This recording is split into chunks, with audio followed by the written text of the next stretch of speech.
as well as I do. All of the plots from various fantasy novels or sci-fi films that have been released that tell the many stories of time travel. The thought of traveling into the distant future or the distant past has often appealed to us as we strive to know more about mankind and how we managed to survive for as long as we have. What will the world look like in 200 years? What would you say to your younger self if you were to meet? How accurate are some of the most important stories from history?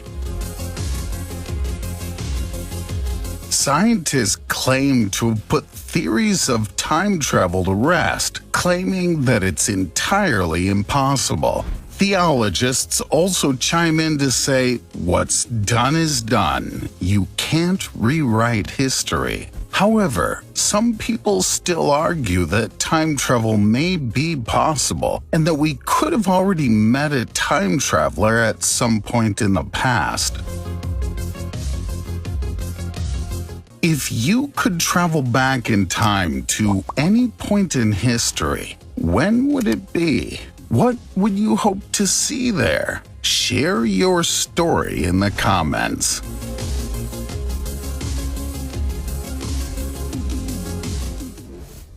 Is this 1930s painting evidence of time travel?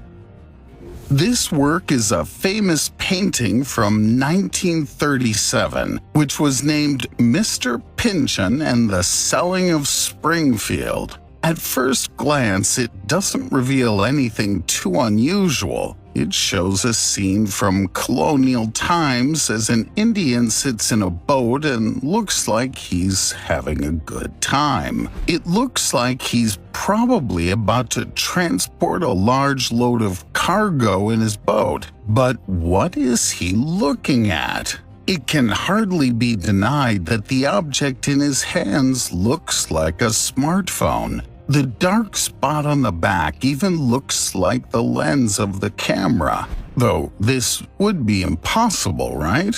What is the man holding in his hand?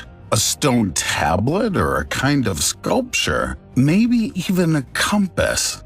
It's too difficult to say for sure, but theories have been running wild since this painting debuted online several years ago, especially since he's the only person with an object like this. All the other Indians in the area are staring around, waiting to depart. Is this truly a time traveler with a smartphone? Let us know what you think in the comments.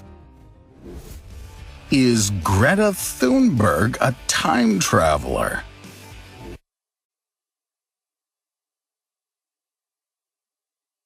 Whether you love her or hate her, I'm sure all of us know who Greta Thunberg is by this point. The teenager has been making the headlines for over a year now. Even though she's still very young, Greta has dedicated her life to proving the impact of climate change and what it may mean for humanity if major changes aren't made in our day-to-day lives. She's very adamant about her position and isn't afraid to stand up against major politicians to let her voice be heard. Some people jokingly claim that she's a time traveler who has come from the future to save our planet. This may sound completely ridiculous, but it's not as crazy as some of the other theories we've heard over the years about lizard people running the government. However, this strange theory about Greta is actually backed up by some photographic evidence. Take a look at this photo and let us know what you think in the comments. We know that people can look alike, but this 120-year-old photo shows a girl looking for gold who looks a lot like Greta Thunberg. Does Greta's mission to save the planet go this far back in time? If that is the case and this photo is proof, she's obviously not only active in today's world, but may travel far back in time to let her voice be heard as well. But if this is true, why are the ice caps still melting? Is John Travolta from the past? This photo has recently shown up on eBay where someone was putting it up for sale. It's supposed to be the ultimate proof that John Travolta is also a time traveler. At first, you might think it's not that special that someone looks like John Travolta but was born many years ago. But there's something truly strange about this photo. The person in the photo doesn't just look like John Travolta, it seems like he's the exact same person. The two have the same exact eyes, the same hairline, and even the same chin structure. In addition, John Travolta is a fairly mysterious man anyway, which has only reinforced this theory now that John has become so deeply involved in the world of Scientology. After all, the so-called religion believes in reincarnation, and if that's true, then time travel is no longer an illogical concept. How long has John Travolta been around, and why doesn't he seem to be aging so nicely? While cosmetic surgery has come a long way in recent years, is this really the secret to John's youth, or is there something else at play here? Does this photo prove that time travel is possible? As we've become the Photoshop generation, we know that pictures may not tell the full story when it comes to history or mysterious events that have been posted online. It's so easy to edit a photo and make it appear to show something that never happened. But there are pictures that are so old and can't be found in official textbooks that we can say nothing has been edited here, and these photos are completely legitimate. That is also the case with this image. As you can see, a man is sitting down, relaxed on a stone ledge, and just looking towards the camera. But something is very strange about this man. Is it just me, or does the man seem totally out of place? He's wearing a sports shirt, baggy pants, and no hat. Instead, he lets the wind blow through his oddly modern hairstyle, which also doesn't match the time period in which the photo was taken. To his right, a woman points her finger at him, and on the left, a man looks over at him very excitedly. It seems as if the man came from another time, and those around him are just now noticing. This also makes sense because if he were just an everyday man, why would someone have taken a photo of him in the first place? Did the U.S. discover time travel during the Cold War?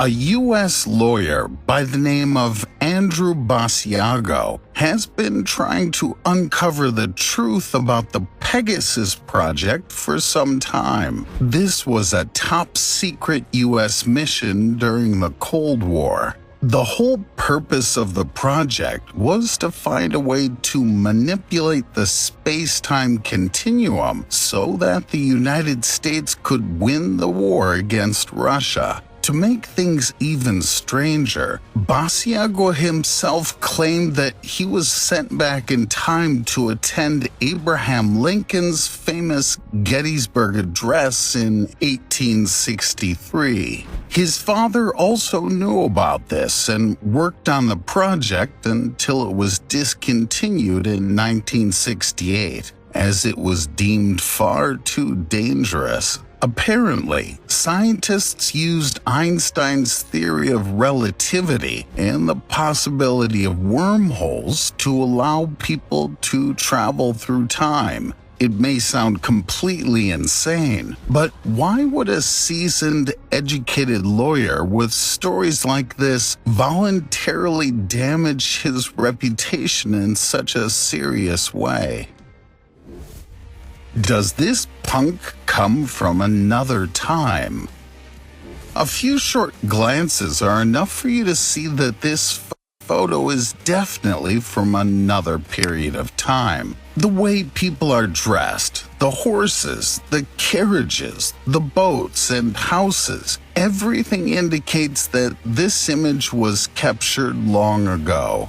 In the midst of the hustle and bustle of daily life, another person joins in on this photo, but he doesn't really fit in with everyone else. A man can be seen in the middle of this photo who is referred to as the punk by people who first noticed him.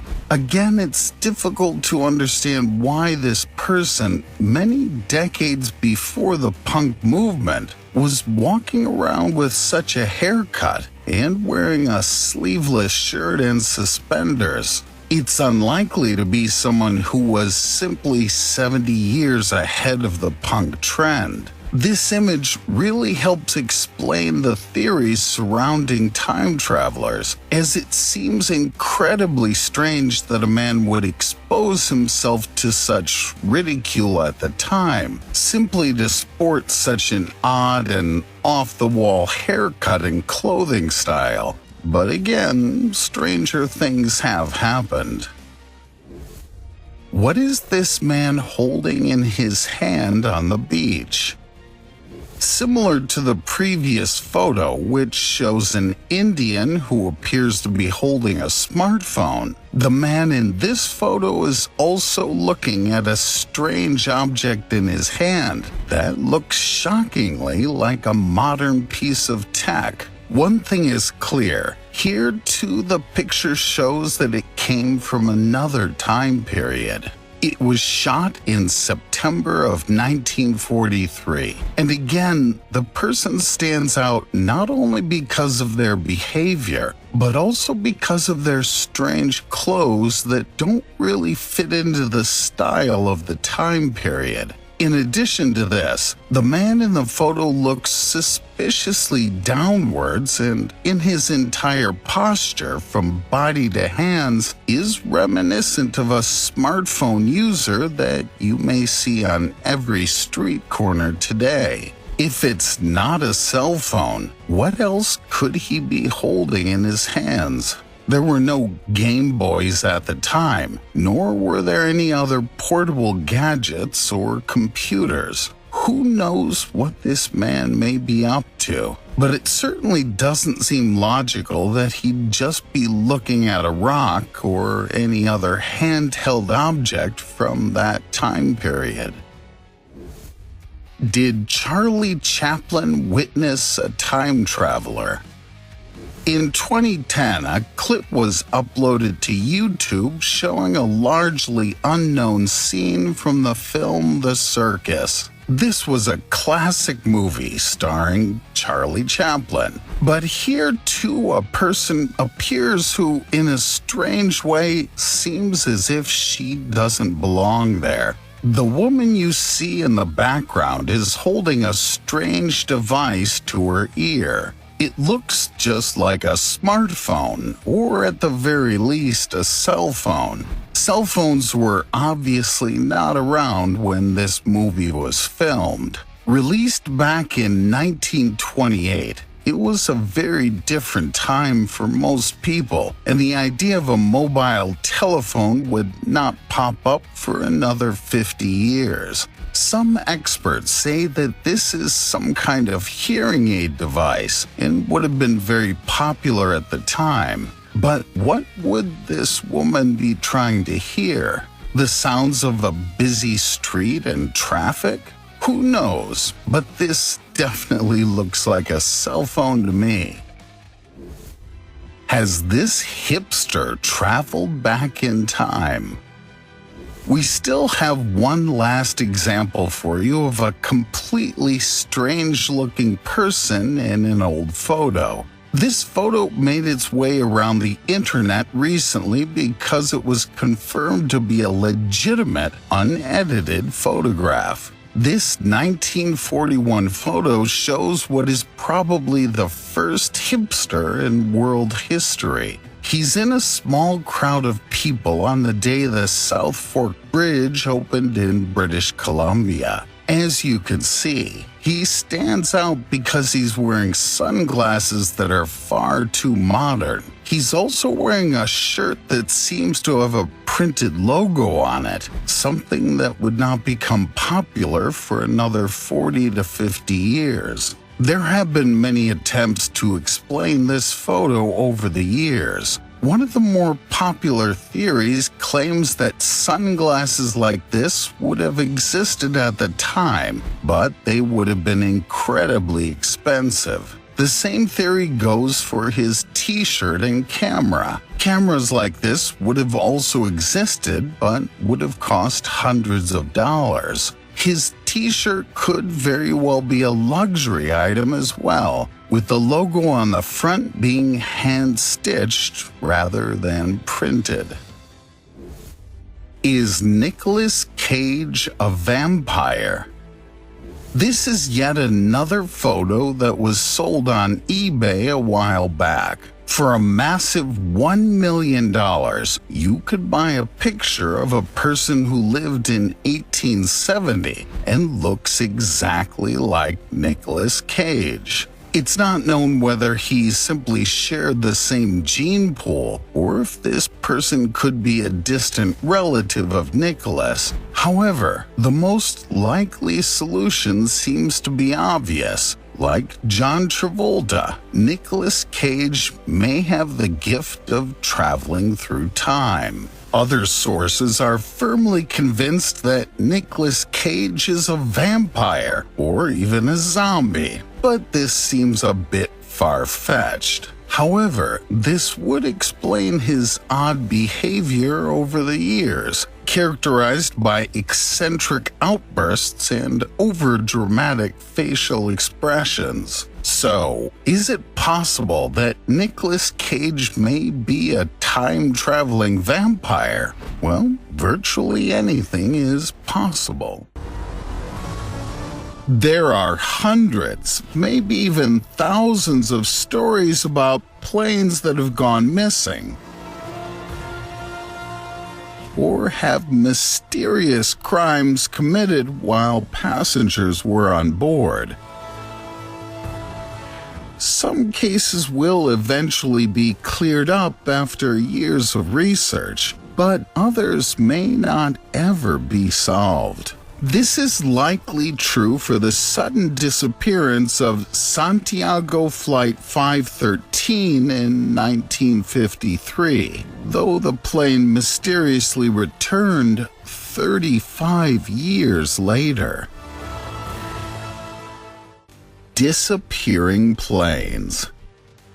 When a plane vanishes without a trace, there are dozens of things that could have caused it. It's usually assumed that the plane crashed in a remote area, such as a mountain, a desert, or even in the sea. This is because it's super difficult for a plane to land somewhere off of its course without being noticed.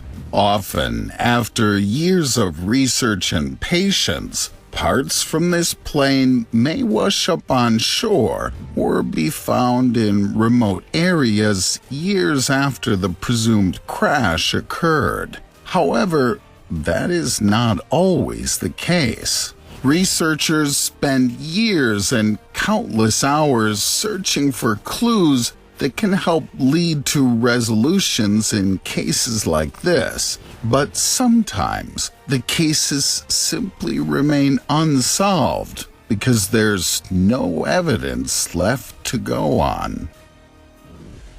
Santiago Flight 513. It was September 4th, 1954, when a Lockheed aircraft was getting ready to take off in Germany. The plane was scheduled to leave Germany and arrive in Chile, located in South America, just a few hours later.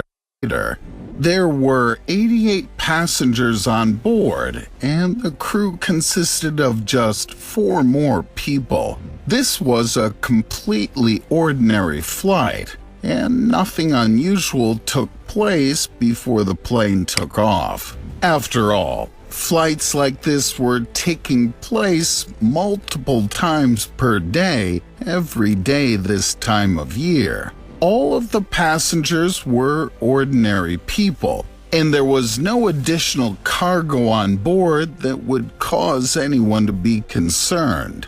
It's difficult to state how normal this flight was, but by all means, there was nothing extraordinary about this flight in any way. The weather was clear and uneventful, but just a few hours after the plane took off, it vanished without a trace. The plane had been soaring over the Atlantic Ocean at the time, so many people assumed that something had gone wrong and the plane had crashed. But there were no emergency calls that were placed by the pilot, and no distress signals were received either. Everyone was wondering what had happened to the flight, but no answers would be found.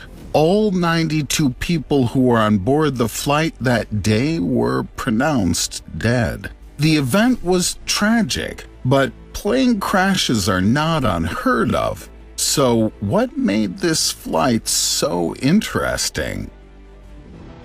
A strange aircraft on the radar. It was the afternoon of October 12, 1989. This was a normal, mundane day at the airport in Porto Alegre, Brazil. However, an unidentified aircraft popped up on the radar. Air traffic control did their best to contact the pilot of the aircraft, but they never received a response. Considering the airport was quite busy at the time, the plane circled the airport multiple times before it eventually touched down when the runway was clear. Since the crew on board the aircraft were unresponsive, the airport sent a team of security workers out to the runway to inspect the plane before the passengers were allowed to exit. As they made their way onto the runway, the workers were left breathless. They couldn't believe their eyes. The side of the plane read Santiago Airlines, but this airline had been shut down since 1956. They also noticed that the aircraft was a Lockheed Super Constellation. Even more fearsome was the flight number, 513. What further took the workers by surprise was that the aircraft looked as if it were brand new. It showed no signs of age and looked just like it had when it had departed the airport in Germany 35 years ago. Unsure of how to proceed, the security team decided to open the doors of the plane and go inside. What they were greeted with caused their hearts to skip a few beats. Inside of the aircraft, they found dozens of passengers, all secured in their seats. However, all that remained were the skeletons of the 88 passengers who were on board the plane all those years ago. As they made their way to the cockpit, they also found that the crew was skeletonized as well. To make the discovery even eerier, the pilot's hands were still gripped tightly to the controls. Keep in mind, This incident occurred in the middle of a normal day when other planes were coming and going as usual. Management had no idea how to proceed, so they did their best to cover up the story until they could figure out what was going on. When news companies inevitably found out about the plane, headlines would read, "Flight 513 has landed 35 years late." The public would not find out anything else about the flight, opening the doors for all sorts of conspiracy theories and wild stories that would circulate for years to come. The Brazilian government cover-up. Members of the public were extremely disappointed that the government would not allow more information to be revealed. No research results or explanations were released, meaning the local citizens had to come up with their ideas of what could have happened to the people who were on board the plane. The government only issued a single statement that claimed the plane had landed 35 years late, and they never bothered to explain anything further. Rumors began to circulate that the government had conducted all sorts of tests and employed researchers to do their best to explain this odd occurrence. But these investigations would never be publicly revealed. Countless people would protest against this, including a renowned physics professor, Rodrigo. גיה סטוניק, קרוס אובר עם עיצוב מנצח, אבזור עשיר ומערכות בטיחות מתקדמות. De Manha. He said, "This case could change our entire view of the world and science as we know it." He added that it would be a crime against humanity to not explain what had happened to these people and make this information public knowledge. He concluded, "The public has a right to know the truth, and the government has a duty to clarify it." Another scientist, Dr. Celso Atello, said that the only possible explanation would be a wormhole or an unexplained opening or gap in space and time. He said that if a plane were to fly through such a wormhole, it would likely send the plane and its passengers traveling to the distant future, unaware of what had just happened. Many people believe this theory and claim that the government is withholding information to avoid a riot or revolt.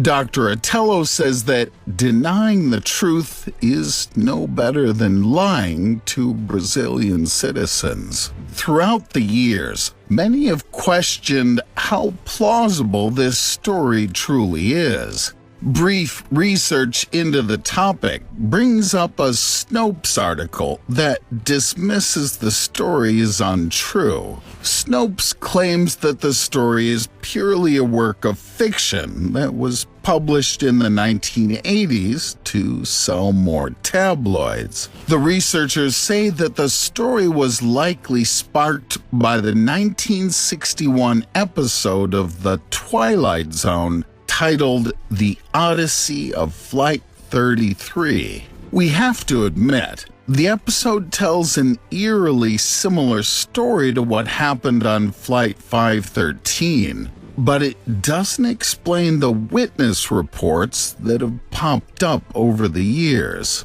Snopes says that the story was published by a fictional tabloid named Weekly World News. This tabloid claims in 1985 that Pan Am Flight 914 had disappeared 37 years before, but suddenly reappeared in the modern day. This flight is most likely a work of fiction, But Snopes says that the story is almost identical to the story of Flight 513, though the publication only changed a few names around to create a more compelling story. In this new story, key differences can be seen, such as the inclusion of 92 passengers who passed away and the airline change, now claiming that the plane belonged to Santiago Airlines. Considering there is so much misinformation out there about this flight, we don't know for sure whether this story is true or if it was made up by a journalist who wrote for Weekly World News. Either way, events like this could happen, according to Albert Einstein and other scientific researchers. This also wouldn't be the only time a plane like this disappeared and reappeared later. Traveling through wormholes.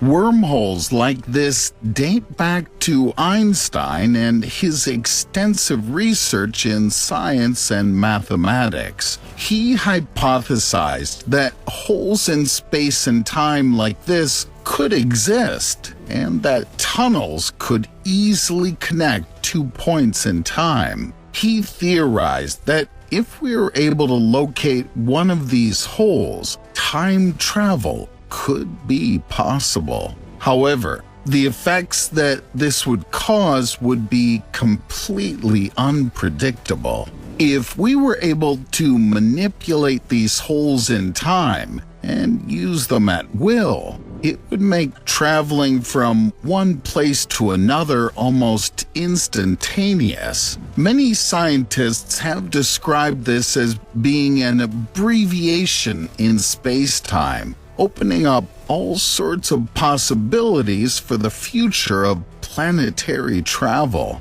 High-level scientists, including Stephen Hawking, believe that these holes do exist, but we have yet to find conclusive evidence for this. Holes like this could explain the many occurrences of aircraft that have gone missing and suddenly reappeared at a later time. More cases of disappearing and reappearing aircraft. Flight 513 would not be the only time an event like this occurred. Take, for example, the case of Flight 727. This story takes us back to the 1970s. National Airlines Flight 727 was just about to land at the Miami International Airport when things started to go wrong. As the plane was about 10 minutes from touching down, it disappeared from the radar, and the communication tower lost all contact with the plane. They tried desperately for about 10 minutes to contact the pilot, but he was unresponsive. Everyone at the airport became so concerned with the fate of the plane that rescue personnel were called and were ready to head to a wreckage site. By all means, it seemed as though the plane had malfunctioned and would soon crash to the ground. However, כולם כבר יודעים, במקס ההלוואות בתנאים טובים יותר מהבנק. אני לא ידעתי. אתה אמיתי? שנה אני מדברת על זה. However, just as quickly as the plane lost contact, it popped back up on the radar again. The pilot and co-pilot acted as though nothing was out of the ordinary and claimed that nothing had gone wrong. The radio control tower asked them what had happened for the last 10 minutes, but the pilots had no idea what they were talking about. They couldn't explain this apparent skip in time. To make things even stranger, all of the clocks on board the plane were 10 minutes behind. Stranger still is that all of the passengers' watches were 10 minutes behind too. The only possible explanation for this loss of time would be a wormhole, but scientists and researchers have been unable to explain this strange occurrence after all this time. Since the release of the iconic novel The Time Machine by British writer H.G. Wells, theories have run rampant about the possibility of time travel. In the story, a scientist can travel through time and lands in a futuristic society in which cannibalism is normalized. For many decades, other books have been written about the subject of time travel, each having its spin or take on the idea, though there is a major paradox that involves time travel that many people are unaware of. If we traveled through time, would we immediately change our own present time? In theory, every action taken by a person would change history forever, steering the world in a slightly different direction than it was headed down before. If time travel were possible, would we be able to meet our future selves or our past ancestors? There's also the possibility of performing an action that may prevent us from ever existing.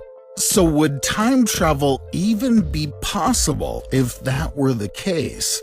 We will discuss all of this and more in today's video. The mysterious case of Thomas Johnson.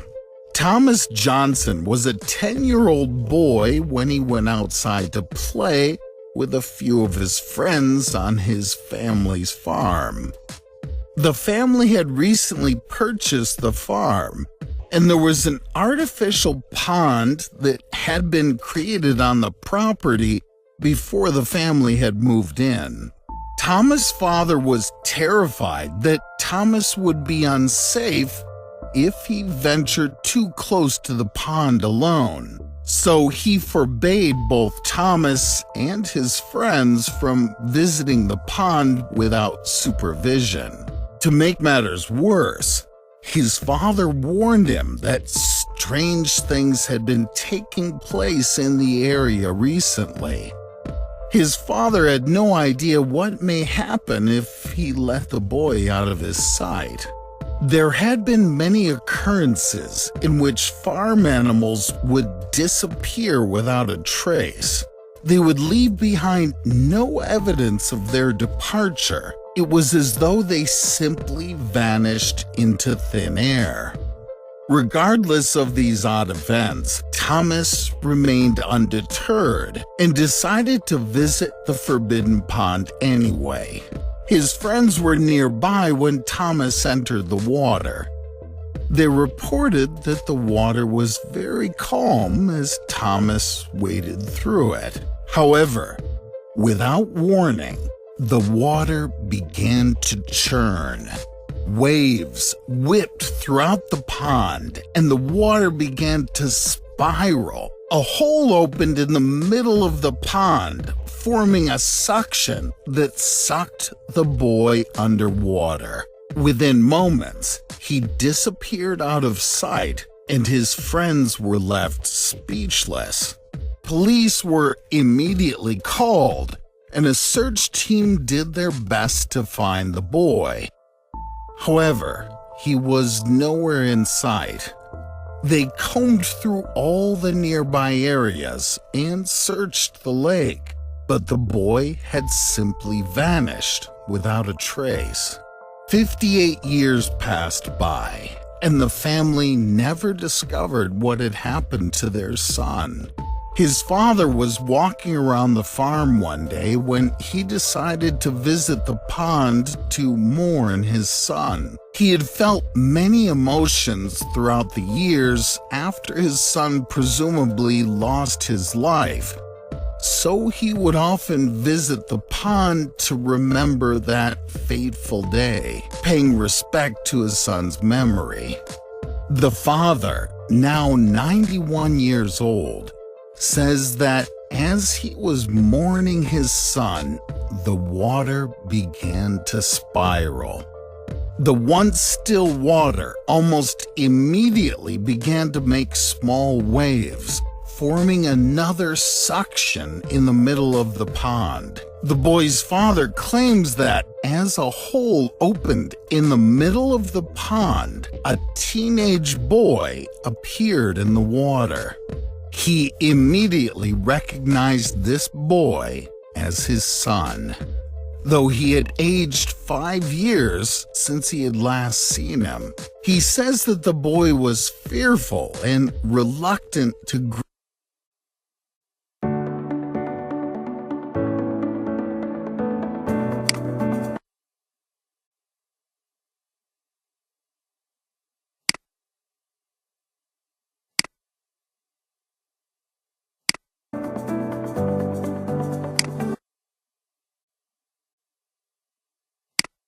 greet him at first, though he soon realized that the old man was his father. Police were once again called to the property. The father could not believe that his son had returned after all these years, though police were skeptical. Though the boy claimed the old man as his father, police felt as though the boy could have been scamming the old man out of his money. Knowing the man likely did not have many years left on Earth, they thought the boy may have suddenly appeared to claim the farm after the man passed away, though police had to admit that there was considerable evidence that proved this young boy could have been the long-lost Thomas Johnson. The two eventually changed their names to avoid media attention, and they were never heard from again. No one knows what became of the man or the boy. In the years since the incident, many people have suggested that the stories were concocted to warn children from getting too close to lakes or ponds. However, this does not explain the missing livestock that had plagued the area for many months. So, was this a simple case of a folk tale, or is there more to this mystery? The world may never know. The Moberly Jourdain Incident. Charlotte Ann Moberly and Eleanor Jourdain were close friends and teachers who lived in France. They published a report back in 1911 about a trip they took to Versailles to visit the Petit Trianon Palace. The trip took place about 10 years before the report was published, and told of a time when the two had broken away from a tour group and had become lost in a nearby village. When they arrived for their trip, they learned that the gardens and castle had been closed for visitors. Regardless, the two young women ventured off to sightsee without taking a tour guide or anyone with them. It didn't take long for the girls to become lost. They began to feel strange and felt very confused and disoriented. Before long, they encountered two men. The men instructed the women to move along and continue on their way. It seemed as though they had managed to venture onto private property. However, the women recalled that the men were very strangely dressed. One of the men had scars covering his face, and he appeared to be dressed in a traditional 18th century uniform. They recalled that both of the men had a strange charisma, and the women began to feel very creeped out. It was then that Charlotte Moberly saw a woman in the distance. She identified this woman as Marie Antoinette, the final queen of France.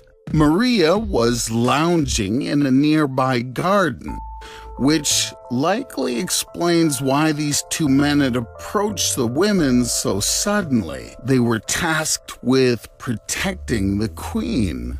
What is incredibly shocking about this case is that Marie Antoinette passed away in 1792 after being guillotined. To provide a bit of backstory, Marie was one of the most controversial queens of her time. She was in power between 1774 and 1792. She had been repeatedly involved in scandals and was despised by many people of her nation. She had married King Louis XVI, though it took 8 years for the two to conceive a child. When Marie gave birth, the nation soon claimed that the child was illegitimate and that she had been having an affair. Her unpopularity trickled down into her political efforts as well, with many people claiming she was a sympathizer for enemy nations. She was eventually convicted of treason and was to be taken out by a guillotine. You could imagine how shocked Charlotte and Eleanor must have been when they noticed the notorious queen in the nearby common area. The two women continued on their way, trying very hard to understand what they had just seen. They entered the castle and found themselves back in line with their tour group. It seemed as though they had ventured away from the group and somehow been transported over 100 years back in time. They waited several years before telling their story to the public, though many skeptics claim that they made the story up for fame.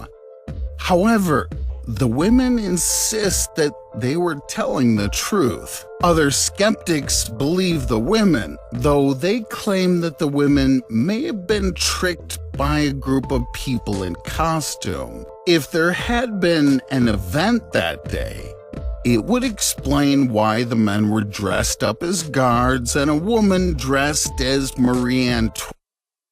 פיצה או סלט? מה אתה חושב שכדאי לי לאכול ארוחת ערב אם המטרה שלי היא לרדת במשקל? אז אני יכול להגיד לך, גם כמי שירד 32 קילו בעצמי.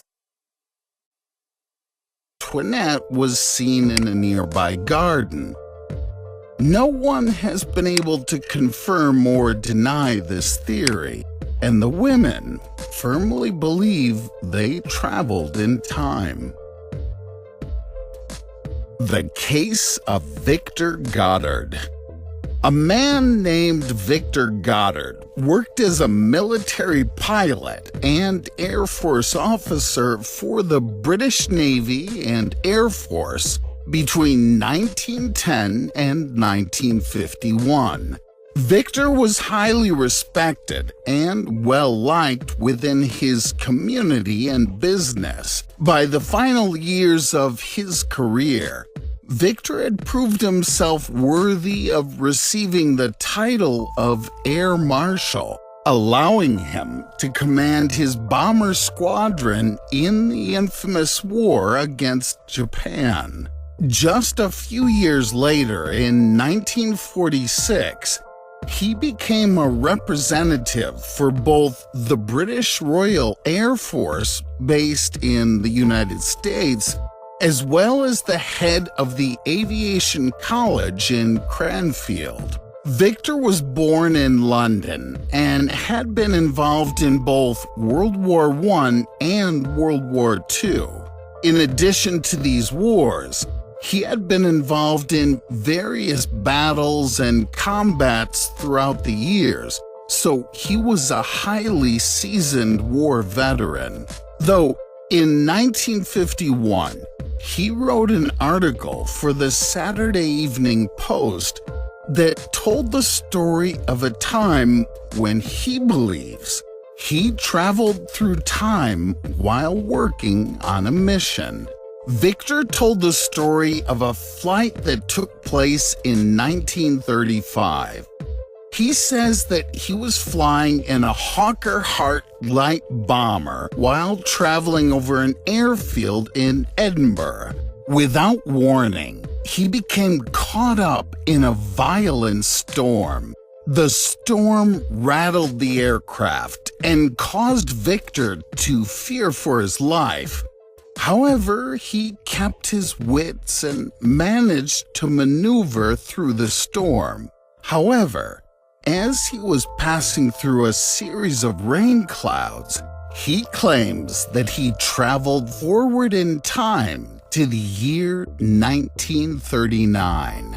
He says that as he traveled, he noticed brand new bright yellow planes below him. This is notable because planes of this color were not in use by the RAF at this time. It's also important to mention that at the time of Victor's flight, the standard uniform for airfield workers was brown overalls. However, the people at this base were all wearing blue overalls. Additionally, the airbase that he had been traveling over had been shut down for many years. However, as he passed over in this flight, the buildings looked as good as new. They were all very well kept and did not appear run down or abandoned as they had been at the time of Victor's service. All of the air hangars looked to be in tip-top shape, and the living quarters looked nicer than Victor had ever seen them before.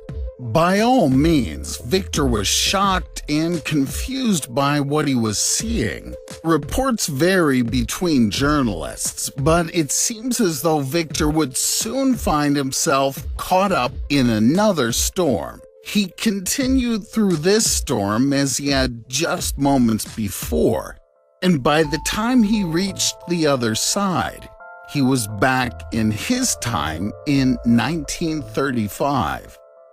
The buildings were once again abandoned. The living quarters were run down, and the air hangars were in a state of disrepair. He landed, but did not tell anyone about what he'd seen for another decade and a half. Though this is where Victor's case takes a strange turn. Though Victor's flight took place in 1935, it would be another 4 years before the airfield would have the funds to conduct a full renovation. While renovating, they decided to bring the building back to its former glory, repairing the worn-out air hangars and cleaning up the base and its living quarters. After construction was completed, the base looked identical to the way he had seen it in his vision just 4 years earlier. To take things a step further, the base also began to use yellow aircraft around this same time, further proving that Victor could have likely traveled through time on that fateful evening. Is it possible that Victor truly did plunge himself 4 years into the future? Or was this merely a claim to gather attention after his retirement? After Victor had left the business, he began to travel across the globe to give speeches about his experience, as well as speak publicly about paranormal occurrences and the possibility of UFOs. To this day, we don't know if Victor was telling the truth or if this story had merely been made up.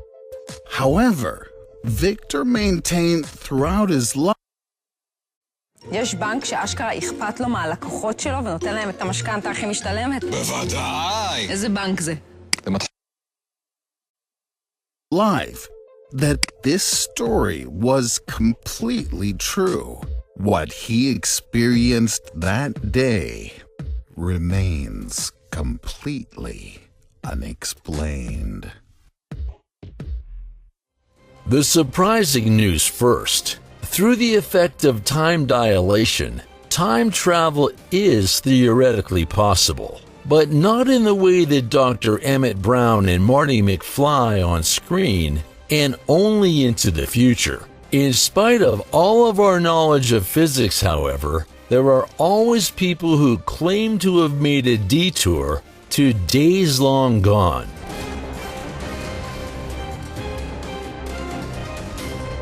But how credible do these crazy reports actually appear? Well, that's up to you to decide in the end. Be sure to watch our video to the end and make up your own mind. Operation Gomorrah. In 1932, the journalist J. Bernard Hutton and the photographer Joachim Brandt were commissioned to create a report on the Hamburg shipyard. At first, the visit couldn't have been more uneventful until the bombs started raining down on the Hanseatic city. Completely terrified, the two men realized they had just been caught up in a devastating air raid. However, on their escape, they insisted on snapping a few more photos of the explosive apocalypse. Later, nobody wanted to believe the story of the reporters. After all, the last war was already 14 years ago. Believing they had one last trick up their sleeve, Hutton and Brandt had their photos developed.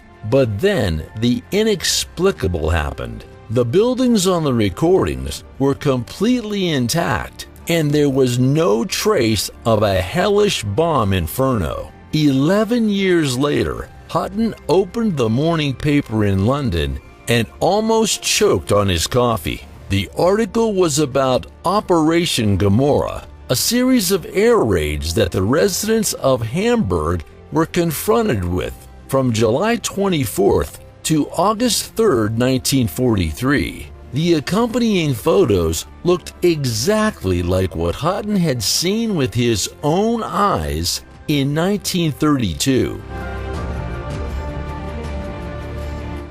The Green Children. In the 12th century, two green-skinned children were seen in Woolpit, a village in the East County of Suffolk. After learning the English language, the children said they were from the land of St. Martin, where they did not see the sun for many years. When asked where this land was, the children couldn't say. However, they did say that they believed in Jesus Christ and that there are churches in their homeland. However, they did not know about baptism. According to a modern interpretation of the story, it is believed that the children may have been poisoned with arsenic at some point in their youth. Arsenic poisoning can cause severe skin discoloration, but we don't know how this would have led to the children claiming they were from a village that didn't exist. The story behind the Green Children of Woolpit has never been solved. Meeting with Marie Antoinette. If the people have no bread, let them eat cake. Whether Marie Antoinette ever said these words, and in what variation, is still hotly debated today. What is certain, however, is that when two British college professors met at the Palace of Versailles in 1901, Louis XVI's wife had passed away 108 years ago. The things that Eleanor Jourdain and Anne Mobley claimed to have seen during their visit to the palace are all the more puzzling. Accordingly, the two women were absolutely convinced they had seen the real Marie Antoinette as she sat relaxed on a stool in front of the Petit Trianon. and drew with complete peace of mind. But that's not all. The other people who appeared out of nowhere were also dressed like typical residents of the late 18th century. When the unbelieving women were approached by a guide, all the figures vanished into thin air. Given that the eyewitnesses were highly educated women, a pressing question arises. Did they actually witness a time glitch? Or did they see the ghosts of Marie Antoinette and her court? Or did the two women ultimately just allow themselves a little fun? All of these questions will probably never be answered. The Man from Taurid. In 1954, a man wanted to enter Japan. So far, so unspectacular. However, when customs officials examined the traveler's identification papers, they noticed a number of inconsistencies. The passport indicated that the stranger would come from a land called Taurid, but such a nation simply did not exist. When officials then pulled out a map of the world and asked the man to show the location of his homeland, he pointed to Andorra, but wondered about the wrong name of the country. Although the enigmatic traveler claimed that Taurid had existed for over 1,000 years, authorities suspected a case of identity forgery. To get to the bottom of the matter, the man was placed in a locked hotel room. קבלו כמה סיבות ממש טובות להצטרף לבנק 1-0. תנאים אטרקטיביים במיוחד להלוואות ופקדונות. חיסכון ממוצע של 120 שקלים בחודש. זמינות 24/6 בכל מקום, בכל שעה. וגם חודשיים התנסות ללא עלות במסלול 1. תרגישו חופשי לבדוק אותנו, ובואו לנסות בנק כמו שבנק צריך להיות. קיה ספורטאז', ה-SUV ששינה את עולם רכבי הפנאי. מעוצב יותר, בטיחותי יותר ומתקדם הרבה יותר.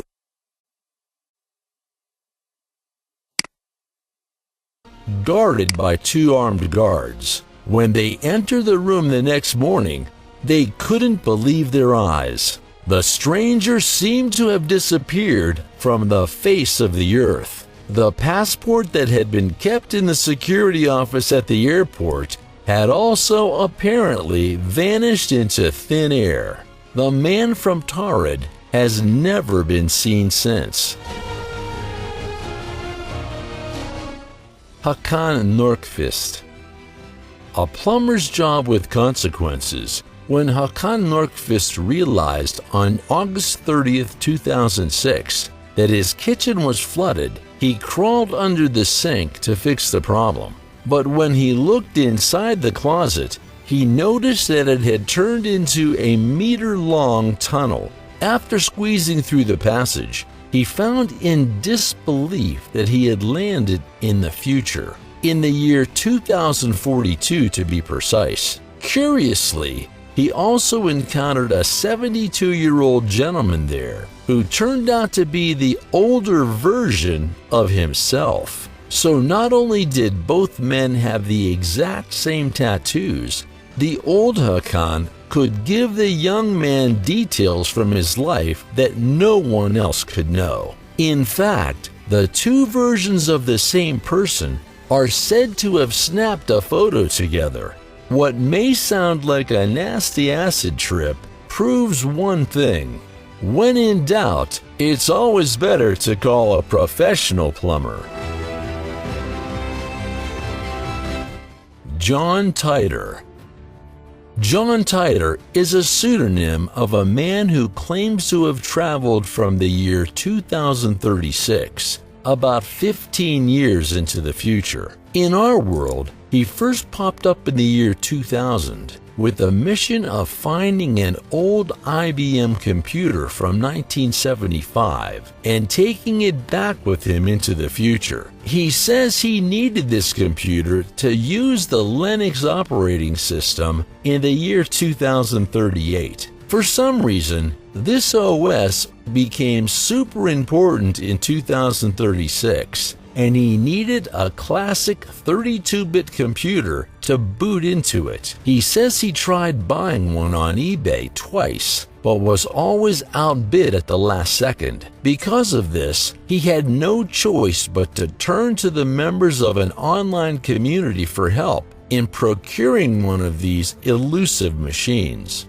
John Titor's story is one of the most interesting stories of time travel, as he made predictions that would come true just a few years later. He showed members of the forum a photo of his time machine and even predicted that the New York City Twin Towers would be struck just a year later. He also predicted that a major world war would break out in the United States and several Middle Eastern countries, and predicted that gas prices would skyrocket as a result. All of these things proved to be true. He even went as far as to accurately pick lottery numbers. However, on March 24, 2001, John Titor found what he had come for, hopped back in his time machine, and traveled back to the future, never to be heard from again.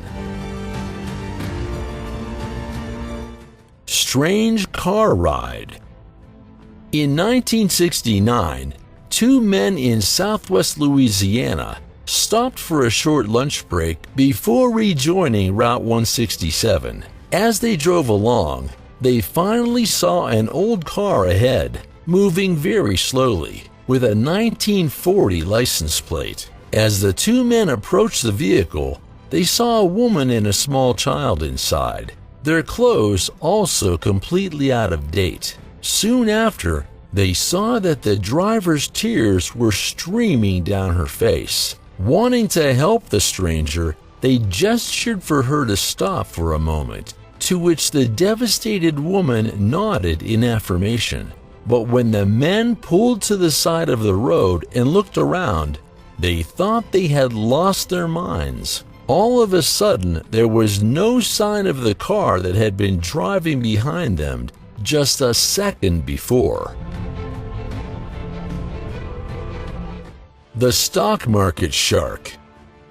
Forget Jordan Belfort. The real wolf on Wall Street dates back to 2256 and was arrested on January 28, 2003. Within 2 weeks, Andrew Carlson turned $800 into a whopping $350 million in the stock market. As the police suspected a case of insider trading, the newly minted Wall Street millionaire was taken into custody. After all, how else could you explain that everything Andrew invested in turned into pure gold? When asked how he got his secret inside information, he replied that he was around 250 years in the future. So of course he would know exactly how each share would develop. Shortly after being released on bail, Andrew disappeared from the scene forever. What is particularly puzzling is the fact that he predicted the date of the U.S. invasion in Iraq to the day.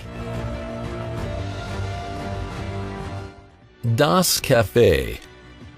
In 1968, Charlotte Woolburton discovered a cafe she had never seen before. The chance find turned out to be a real stroke of luck. The friendly staff, the pleasant atmosphere, the food, everything was exactly to Charlotte's taste, so it seemed only logical to the American that she would revisit the place a few days later, and she probably would have done that if it had still existed.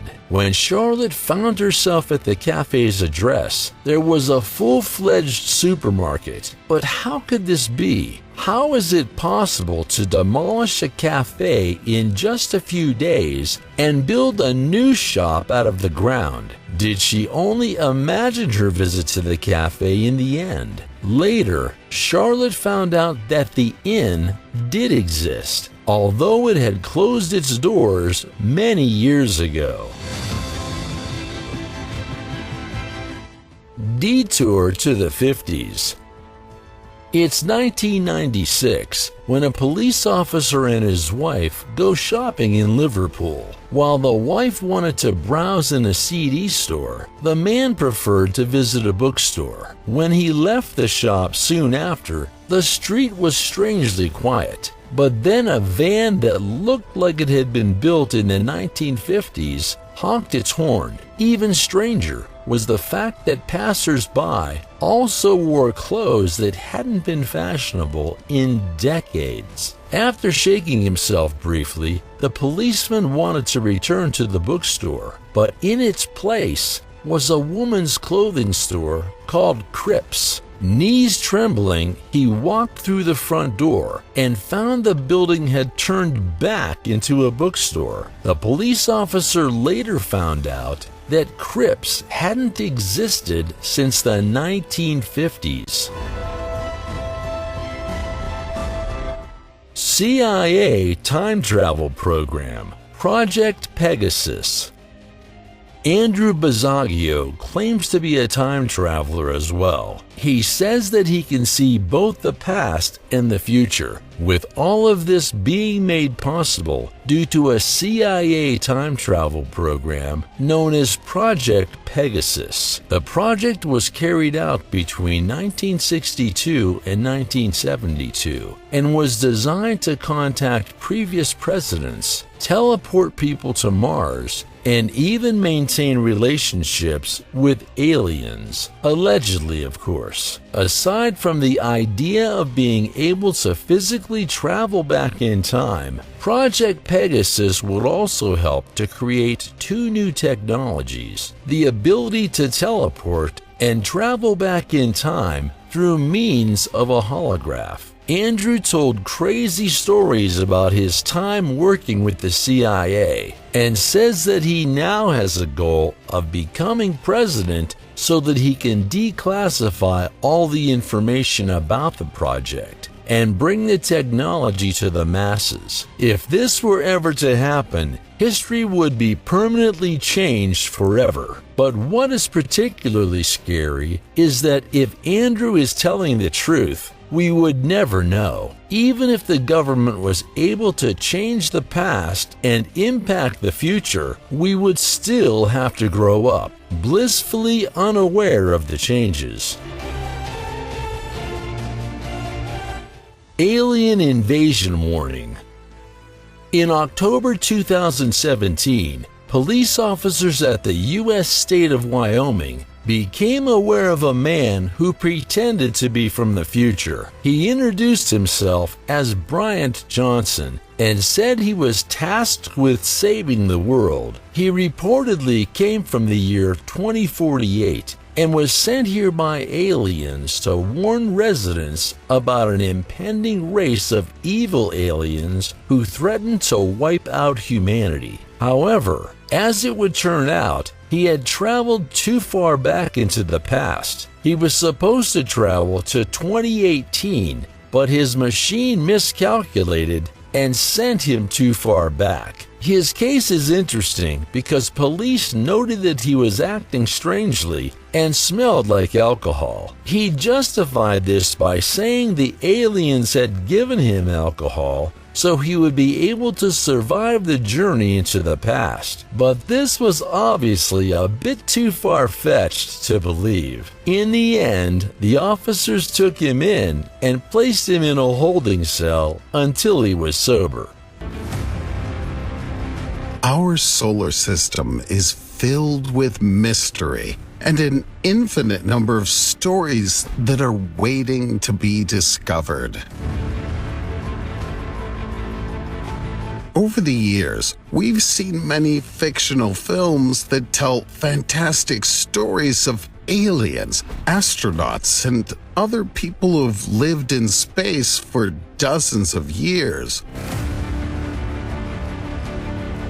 Though, even in these fictional tales, there may be a grain or two of truth, such as the story of a man who claims to have lived on Mars for at least 17 years. How true are his claims? Let's find out.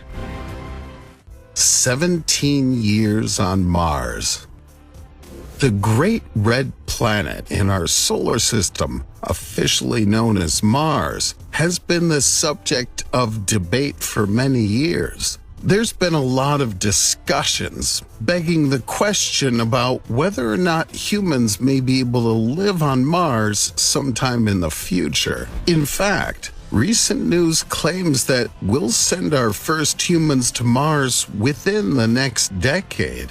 Whether this will actually happen remains unknown. But many books and movies have explored the possibility of life on Mars, whether that be human life or alien life. There's even a wild theory that the United States government may have stationed Marines on Mars at one point, though this has never been. וואו, מה זה המחירים האלה? נסיך, תן לי. הכל כל כך יקר. $1,000,000. עשה את זה נגר? $1,000,000. תגיד לי, מה נסגר? $1,000,000. $1,000,000. Been proven. Though an American man claims to have lived on Mars for 17 years, and while this may sound crazy, it's important that we give Randy Kramer a chance to tell his story. Randy tells a fantastic story about how he was recruited by the United States military for a program known as Mars Defense Force. He says that he spent many years working on this program and that he would fly in a spacecraft with a team known as the Earth Defense Force. He says that he became part of an exclusive Marine program that would train children from a young age so that they could live on Mars without the difficulties that older visitors may face. He says that nearly 300 children were recruited into this program, some of them as young as 4 years old. A total of 299 people were hired, and each of them had an implant installed in their brains that would allow them to communicate telepathically. This would help the team members communicate without needing radios that may have interference or be intercepted by enemy forces. It's a pretty great idea, honestly.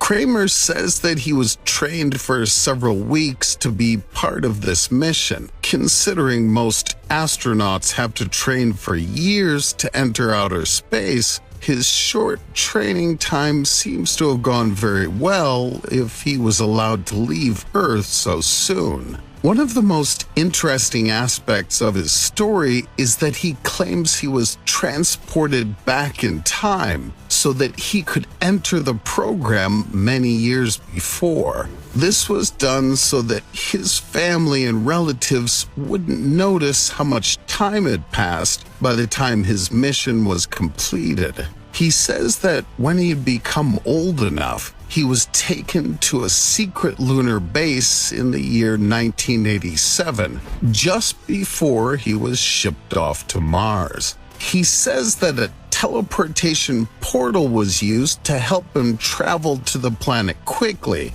saving a lot of time from having to use a space shuttle and helping the mission to be far more covert. His mission on the planet was to help defend 5 human colonies that had already been transported there. He says Mars had already been filled with alien life for many years, and that at least 2 different species had been living there for an unknown amount of time.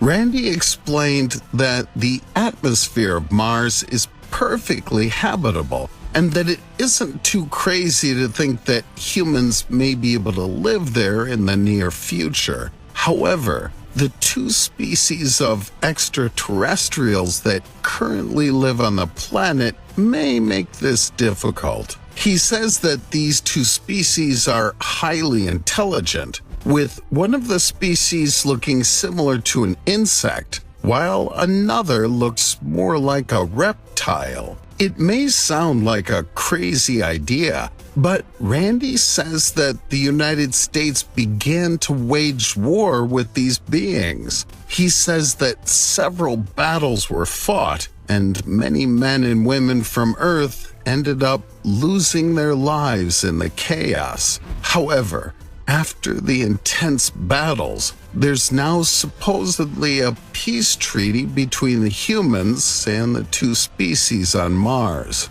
Randy says that, in total, he spent more than 20 years with the military. This allowed him to retire just a few years ago, with him saying that his retirement ceremony took place on the moon. I don't know about you, but a ceremony on the moon sounds incredible. We don't know for sure how this would have played out, considering humans would have needed spacesuits on the moon. But it sounds like an amazing experience. He says that all of his former supervisors and many of his colleagues attended the ceremony, including the former Secretary of Defense, Donald Rumsfeld. What makes his story even more incredible is that Randy says he was forced to go through a reverse aging procedure as well, allowing him to return to his former age and comfortably be placed back into the year 1987 without any of his family members ever realizing he had been gone for more than 20 years. In a strange turn of events, Randy also says that it wasn't his idea to make his story public. Rather, his former supervisors asked for him to speak out. He says that they began to notice the American economy had begun to struggle. Political powers from across the world also began to threaten the United States and its power. So they asked him to share his story with as many people as possible so that the country would remain respected for many years to come. While this may sound like a wild story, it would make sense that sharing stories of time travel and a secret moon base would freak other countries out, hopefully causing them to respect you a bit more. This may help keep foreign powers at bay while the United States works to bring the economy back from the depths and restore the American people to their former glory. While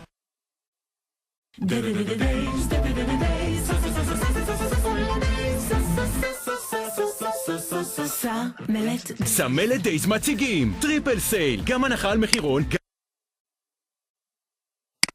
we haven't seen any undeniable evidence about Randy's experience on the moon and on Mars. His story gained a lot of traction when two other people spoke out in support of him, with both of these individuals also claiming to have been part of the same secretive program. Their stories were eerily similar to one another, meaning that there could be some truth to these rumors. It may be difficult for us to understand how we're able to build secret colonies on the moon and on Mars, but trust me, stranger things have happened. If we were able to land a spaceship on the moon in the 1960s, just imagine what we could have done by 1987. The other two people who spoke out in support of Randy say that they had very different roles in the program. One of these men claims to have worked in a cargo and shipping department. He says that his main job was to transport cargo and supplies between Jupiter and Mars. Considering how the surface of Jupiter is such a mystery, we don't know exactly how this would have taken place. However, the other worker claims that the company Lockheed Martin has been helping out with this mission for many years. Considering Lockheed Martin has created some of the greatest aircraft the world has ever seen, it would make sense that they could be involved in something like this, even if it does sound like some sort of crazy fever dream. But that isn't the end of these wild theories. There's even more evidence that may prove these outlandish missions really did happen. Dwight D. Eisenhower was the United States president from 1953 to 1961. We know that the United States government had been working on getting a man on the moon for many years, likely during Eisenhower's presidency. While he may not have had much of a role in getting Americans onto the moon, he likely knew about all of the research and developments that were being made. While Eisenhower never spoke publicly about this, his granddaughter did. His granddaughter, Laura Eisenhower, spoke out about her grandfather's role in having alien life on Earth and human life on other planets. She didn't go too far into detail about everything he may have worked on, but she corroborated the 3 former Marines who claimed to have been part of an interstellar mission for the government. She references President Eisenhower's speech about the military-industrial complex and says that her grandfather knew that there was alien life on Earth blending in with humans. She says that not only did her grandfather know about this, but he did his best to allow these aliens to live peacefully among us, playing a major role in a peace treaty that was signed in 1954. We don't know if this would have been the same treaty that the men talked about during their time on Mars, but this treaty would have supposedly been signed in order to keep humans and aliens living peacefully together for many years to come. Laura further spoke about her grandfather's role in creating a base on Mars and confirmed that she was invited to visit the base in 2007. We don't know for sure if she actually visited the base, but that must have been the trip of a lifetime if she accepted the invitation. These stories may sound completely ridiculous, but you have to keep in mind that these were 3 high-ranking Marines that reported the stories, as well as the granddaughter of one of the most memorable presidents in United States history. If it weren't for these key details, it would be very easy to write off these stories as false. But these people put their careers and reputations on the line by speaking out about this, so it makes sense that there may be some truth to it. These stories may have also been proven in more recent years, with a man named David Martinez allegedly discovering a government base on Mars just a short time ago. David considers himself to be a hobby astronaut. He has never physically been to outer space, but he spends a lot of his free time researching planets and examining the surface of planets in our solar system. One day he was using Google Mars to check out the surface of the Great Red Planet when he noticed a strange cylinder-shaped structure on the surface. He said that this cylinder was surrounded by other cylinders and that it appeared to be a base. He didn't know who had set up this supposed base, but he decided to name it Biostation Alpha until he learned more about it. The University of Arizona spoke out about these claims and said that cosmic rays are to blame for the image, adding that there are no bases on Mars. Instead, they say it was just distortion of the camera that led to the appearance of there being cylinder-shaped structures on the planet. Rays like this are particles that are emitted by the sun, and in the right conditions, they can cause photographs to become distorted, leading to some pretty freaky images, such as the ones David saw on Mars. Even so, we can't say for sure whether this truly was the result of a cosmic ray, or if there really may be a base on Mars that has existed for the better part of a century. Whatever the truth is, it's bound to come to light eventually. The possibility of traveling through time has inspired many kinds for many years.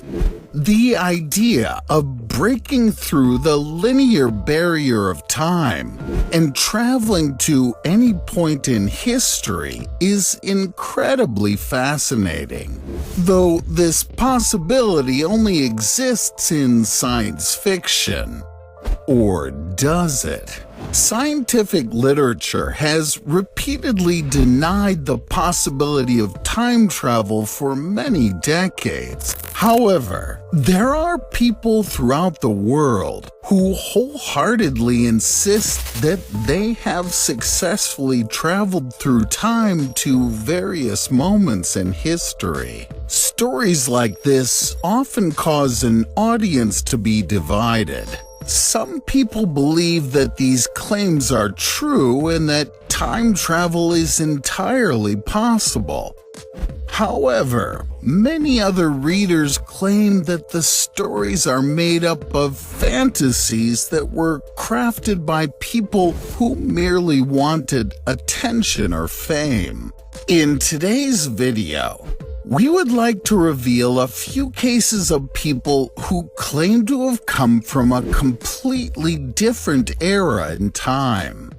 Sergei Ponomarenko.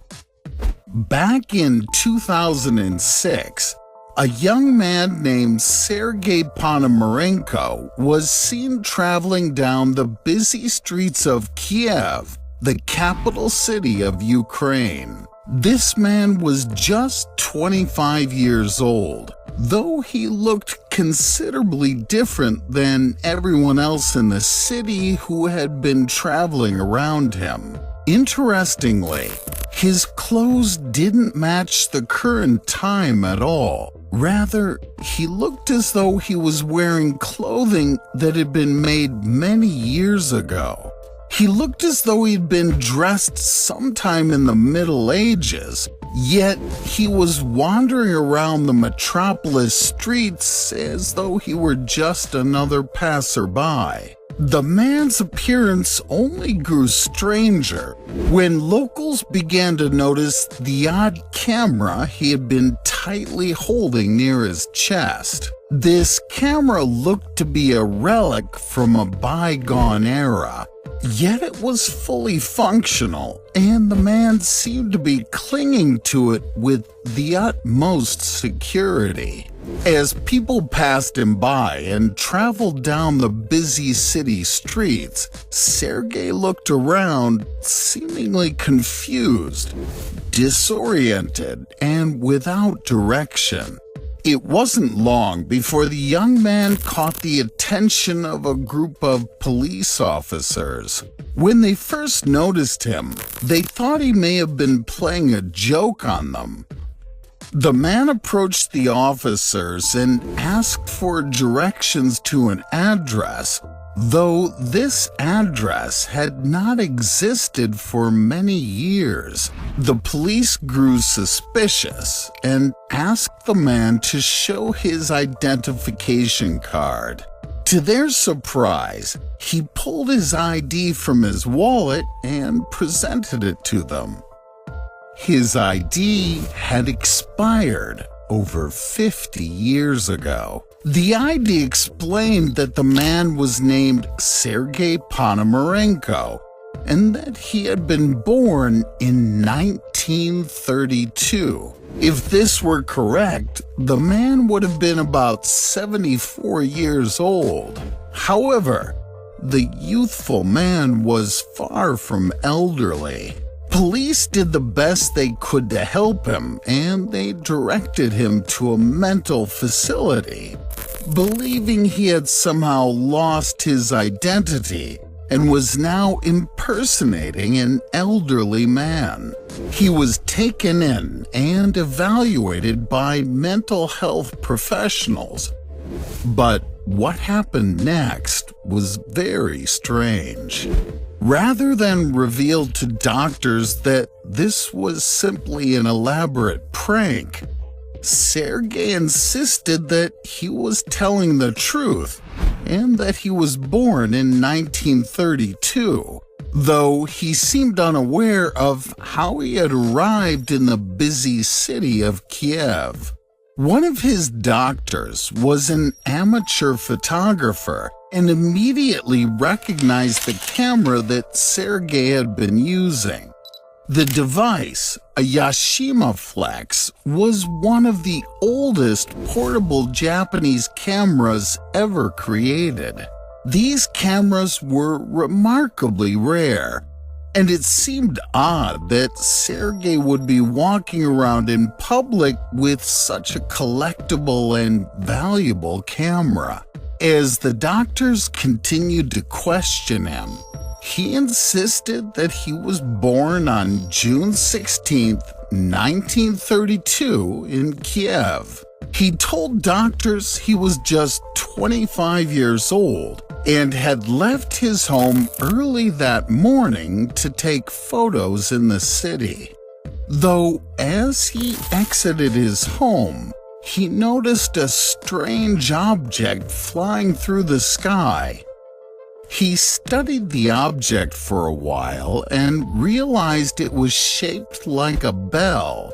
It hovered in the air for a moment, but Sergei quickly became disoriented and found himself in a place he was unfamiliar with. He recalled that the basic features of the area resembled his hometown, though it was much different than it had previously been. He explained that many of the shops and vehicles were unfamiliar to him, leading him to wander the city streets in a confused stupor.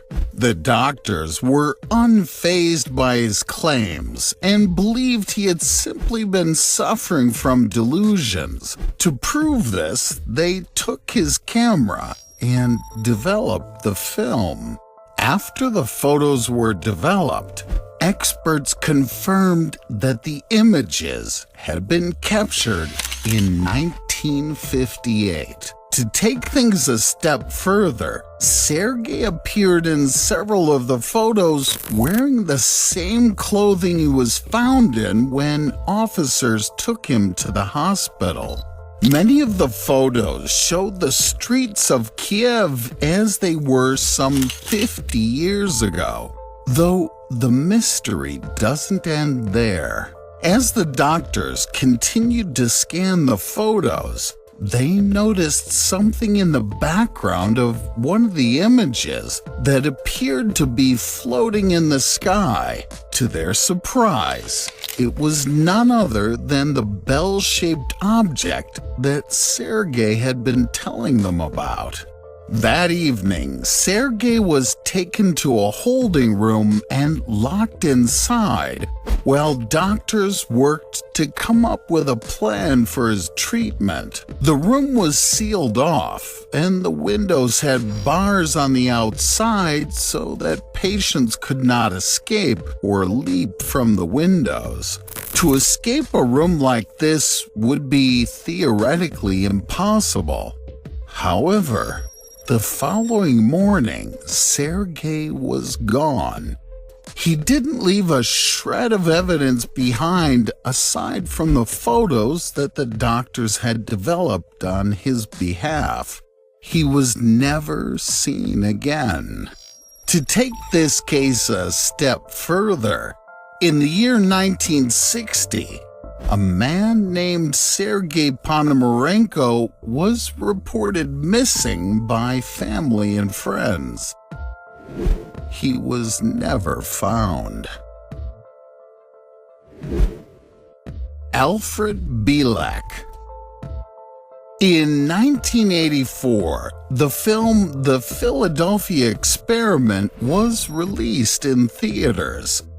The action-packed film takes the audience into the turmoil of the Second World War. At the time, the American government was working on a top-secret project that would combine supernatural elements with real warfare tactics to distract enemy forces and leave them vulnerable to attack.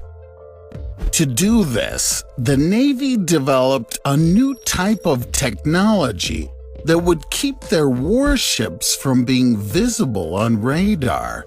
However, this endeavor led to the ship disappearing completely after a sudden flash of lightning. The ship was found a short time later. The passengers were severely traumatized, claiming to have had a supernatural experience. Some crew members were seriously injured after the incident, while other members of the crew were deemed clinically insane. Alfred Bielek watched The Philadelphia Experiment in the 1980s. He was seriously impressed by the film and took a deep interest in the topics that the film had covered. A short time later, fragmented portions of memories began to pop up in the elderly man's mind in a mysterious way. The memories felt more real than they ever had before. The eerie scenes in Alfred Bielek's mind continued to intensify, causing him to feel as though he was losing his mind. He sought help from a medical professional and explained that he was having flashbacks of a troublesome life, though he had never lived through these vivid and traumatizing experiences.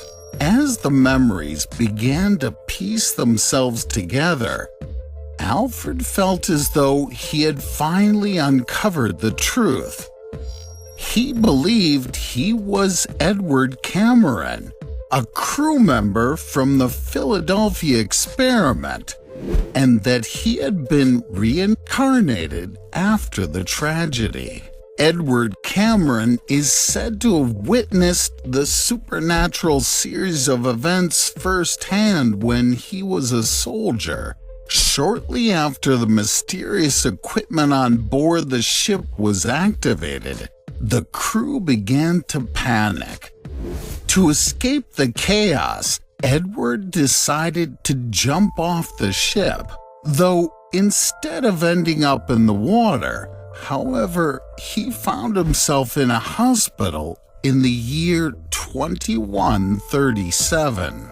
A little while later, the American woke up in the year 2749. Edward Cameron was allegedly sent by the government on countless other time-traveling adventures before his soul reincarnated into the body of Alfred Bielek. This story is wild, but Alfred claims that he's telling the truth and that all of these events truly happened. Paul Dinock. A Swiss man named Paul Dinock fell into a serious coma in 1921. He remained in the coma for about a year, but when he awoke, he had a vast knowledge of the study of physics. He had never taken schooling for physics, nor had he worked in the field a day in his life.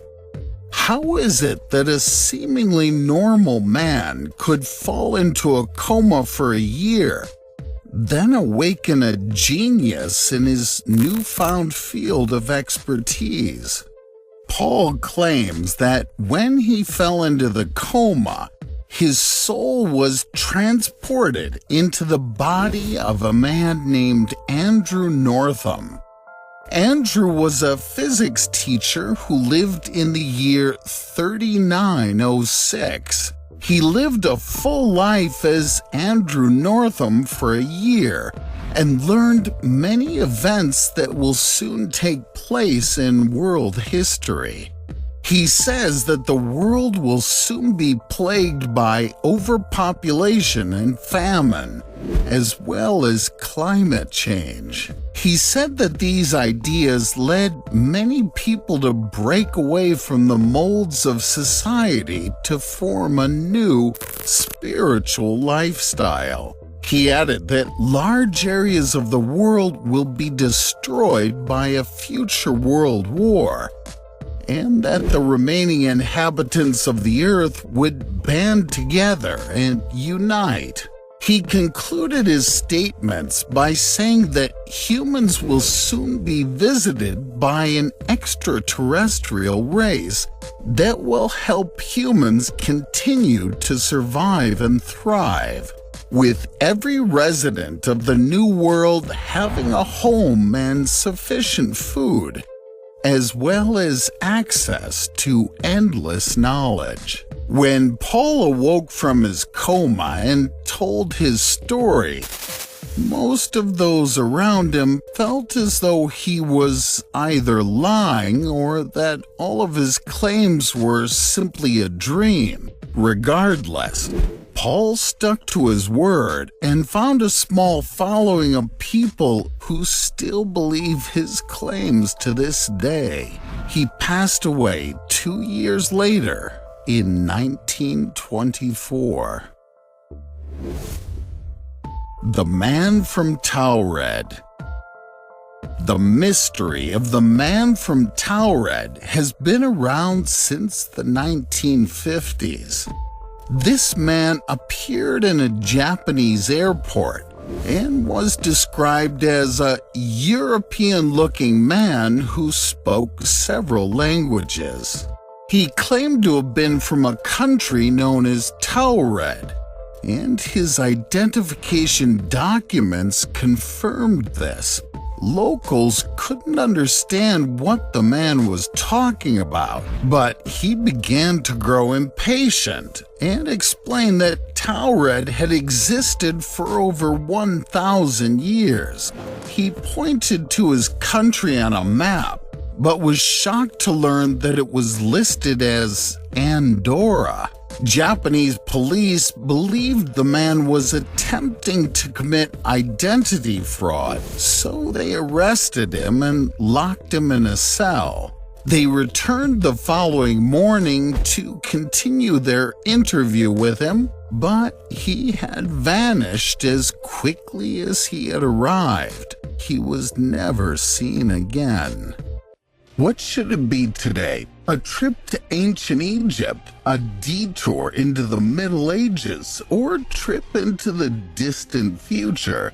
If we had a working time machine, answering this question would be more than just an exciting mind game. In theory, it's even possible to travel into the future as a result of what's known as time dilation. The aliens had given him alcohol so he'd be able to survive the journey into the past. But this was obviously a bit too far-fetched to believe. In the end, the officers took him in and placed him in a holding cell until he was sober. Time and space travel by a Spanish soldier. This case revolves around a Spanish soldier named Gil Perez, who appeared in the Plaza Mayor of Mexico City back in October of 1593. He showed up visibly confused and reported that he knew the governor of Manila, adding that the mayor had been assassinated on October 25, 1593. However, police told him the current date was October 24th, They then arrested him for desertion and witchcraft. About 2 months later, a ship came in from Manila, informing the locals that the governor had indeed been assassinated on October 25th. One of the men on the ship also told police that he saw the soldier Gil Perez in Manila on the 23rd, though this could not have been possible if he was already in Mexico City on the 24th. In the end, the soldier was released from prison. Is it possible that this man may have somehow accidentally traveled through time? Victor Goddard. It's 1935 when Brit Victor Goddard takes to the skies once again. Having started in Edinburgh, the commander of the Royal Air Force headed for his home base in Andover, England. Acting on a sudden intuition, Victor decided that day to slightly alter his planned route and pass through a derelict airfield in Drem. At this point, however, not much was left of the military splendor that the facility built during World War I once exuded. The hustle and bustle had long since given way to hangars that were half ruined and overgrown with plants. But then out of nowhere, the inexplicable happened. As Victor approached Drem, his plane suddenly got caught in a bizarre storm. The machine was shaken so hard that the pilot briefly thought he was losing control. Shortly before the plane finally gave up the ghost, the cloud cover cleared and revealed something almost unbelievable. Where previously derelict buildings had been rusting away, there was now a fully functional airfield. The 4 machines on the ground presented themselves in a bright yellow, but since this was not the color of the Royal Air Force at the time, Victor was taken aback. In addition, the Brit had never seen one of the aircraft models before. The ground crew didn't wear the typical clothes of Victor's comrades either. Before the pilot could make sense of the strange scene on the ground, his plane disappeared again in a storm of cloudy mud. Fortunately, the experienced commander managed to get to Andover unscathed. But what really happened back then? In retrospect, Victor flew over a Royal Air Force base. The problem is that in 1935, the airfield did not even exist. In fact, it wasn't until 1939 that the British Air Force began painting their aircraft yellow. The unknown type of aircraft and the changed clothing of the mechanics only came into circulation then.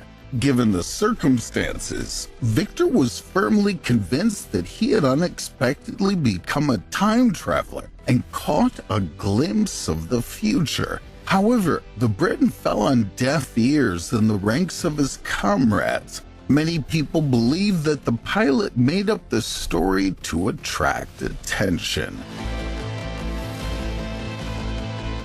Mysterious music.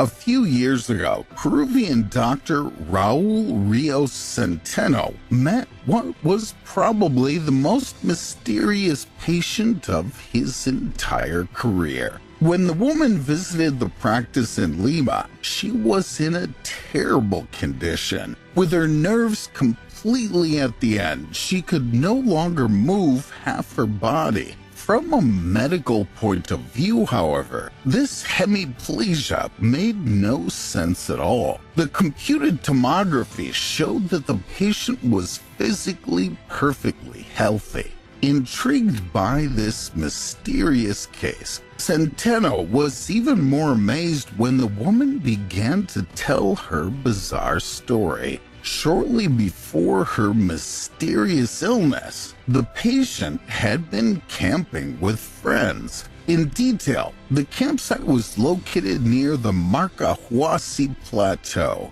With its unusually shaped formations reminiscent of the faces of humans and animals, the mysterious mountain range has been revered for countless centuries. Then one evening, the friends suddenly heard music. In order to trace the source of the melody, the group headed towards the rock massifs, where their eyes finally met something inexplicable. A small stone hut that was lit from within. What's more, inside the building, some mysterious figures seemed to be dancing around wildly. Seized by curiosity, the future patient approached this unreal scene. The strange thing, the closer she got to the hut and the music, the greater the oppressive feeling in her chest. However, the woman ignored the growing fear and ventured a look through the open door. What she then saw couldn't have been stranger. The inhabitants of the hut wore clothes that had been out of fashion for centuries, but something persuaded the woman to set foot in the building, only to be grabbed by the shoulder and pulled back by a friend at the last moment.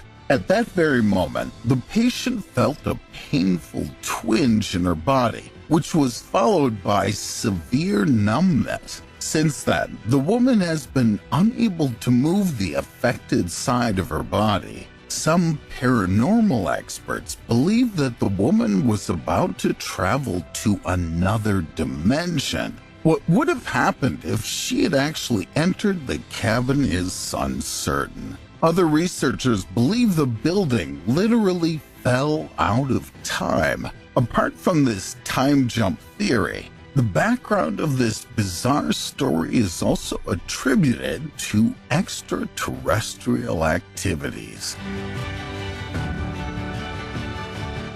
CIA time travel program Project Pegasus.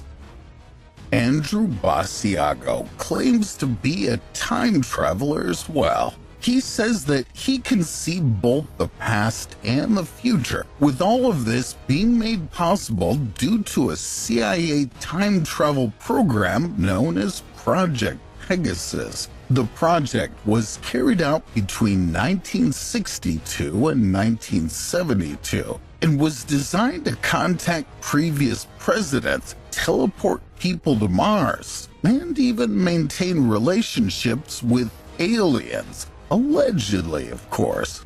Aside from the idea of being able to physically travel back in time, Project Pegasus would also help to create two new technologies: the ability to teleport and travel back in time through means of a holograph. Andrew told crazy stories about his time working with the CIA and says that he now has a goal of becoming president so that he can declassify all the information about the project and bring the technology to the masses.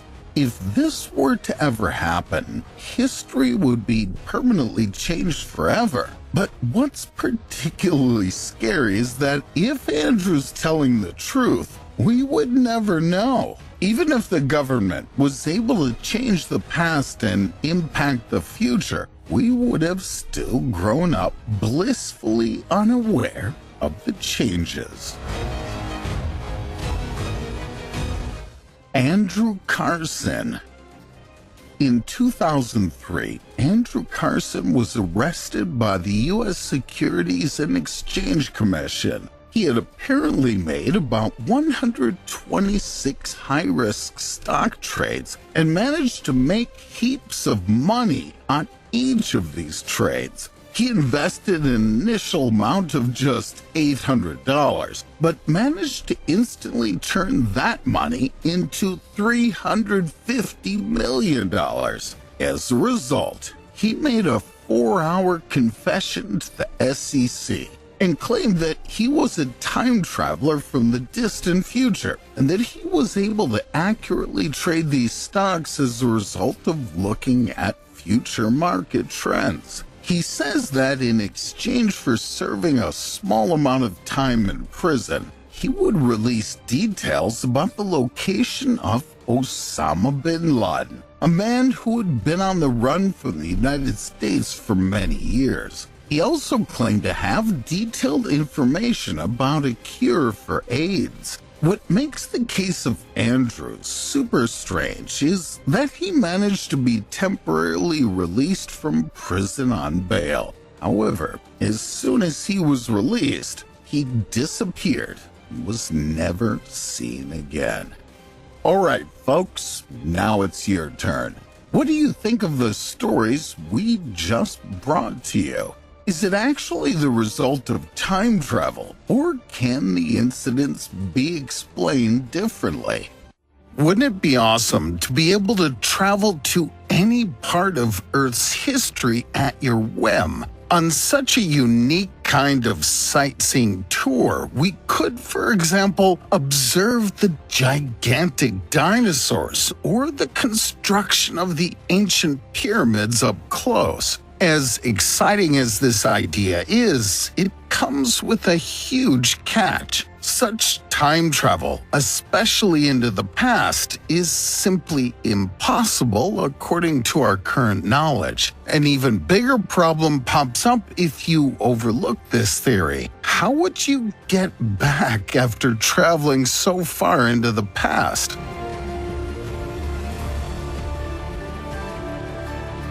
Nevertheless, there are always people who claim to come from the distant future or to have traveled to days long past. In today's video, we show you which mysterious time travel experiences amazed us the most. Let us know in the comments, do you believe these storytellers? Why or why not? Also, do you believe that time travel may be possible in the future, or do you believe it's nothing but a pipe dream? Share your thoughts. Al Bielek. A sober look at the official history of the USS Eldridge is somewhat unspectacular. Our history books only say that the large ship, over 90 meters long, was a so-called destroyer escort of the U.S. Navy, which was used in World War II. There, the USS Eldridge, together with its almost 170-strong crew, accompanied various supply transports to the Mediterranean Sea, to southern Europe, and to North Africa. After being decommissioned in 1946, the warship was transferred to Greece in the early 1950s, where the USS Eldridge served under a new name until 1992. So far, everything seems perfectly normal. However, things are about to get weird. What makes the ship's story so mysterious is an as-yet unconfirmed incident that would come to be known as the Philadelphia Experiment. According to this exciting legend, in the early 1940s, the U.S. Navy was keen to develop a new camouflage technology that would make them invisible to the enemy. The USS Eldridge is said to have served as a test subject for testing this new technology in October of 1943. At first glance, the test runs seem to have been crowned with outstanding success. Thus, the force field that was created resulted in the USS Eldridge becoming virtually invisible at sea. Only the imprint of the ship's keel in the water is said to have been evidence of the existence of the large warship as it floated through the water. For the men who were on board during the test, however, the test run is said to have had catastrophic consequences. According to this, some crew members were fused with the USS Eldridge, while others burst into flames or suffered mental damage. Even more mysterious, however, were the cases when the crew members disappeared without a trace. Some crew members are said to have vanished into thin air from one moment to the next, many years after the Philadelphia experiment. If you listen to the statements of an American man, Al Bielek, the Philadelphia experiment is supposed to have had a completely different purpose: time travel. Accordingly, he claims to have witnessed the events on board the ship firsthand. As Al watched his comrades die in agony around him or suddenly vanish from view, he panicked. In his fear, he jumped off the ship, but to his astonishment, he didn't end up in the cool water, but in the year 2137. Fortunately, this year's residents meant well with their unexpected visitors. Bielek suffered severe radiation damage, which he sustained during the experiment, but was cured with a futuristic treatment method based on the use of vibrations and light. After Al had recovered a bit and looked at the world map, he was surprised to see that the face of the continents had changed dramatically. Above all, Bielek's U.S. homeland had suffered badly in the past decades. The system of government there had long been a thing of the past, and anarchy had taken control in the USA. A few decades earlier, the U.S. is said to have fought a war alongside Europe against China and Russia. By the end of the brutal fighting, billions had died on both sides, eventually reducing the world population to just 300 million. After his trip to the year 2137, Bielek is said to have traveled another 600 years into the future. Well, the first stop on his time travel tour resembled a post-apocalyptic scenario. In 2749, Al finds himself in a far rosier future. Magnificent floating cities were controlled there by an artificial intelligence, which finally gave mankind its long-awaited peace. Accordingly, in the 28th century, there were no more militaries and consequently no more wars in the world. The concept of money had also become obsolete, according to which every citizen was able to get all the things he needed or wanted easily. Ultimately, Al was sent to 1984, though we don't really know how he managed this. Before Bielek died in 2011 at the age of 84, his life is said to have had several more incredible adventures in store. According to his stories, his other time travel excursions took him to the year 100,000 BC, to the year 6037, and even to Mars. However, how exactly the Americans managed to put this breathtaking time travel into practice is unknown. Many people debate Al's story and claim that it's nothing more than a hoax. However, Al insists that his stories are real and that he truly did manage to travel all throughout human history. However, the question must be asked, if Al truly managed to make it to the year 2749 and found complete peace there, why did he come back? Travel back in time to the Middle Ages.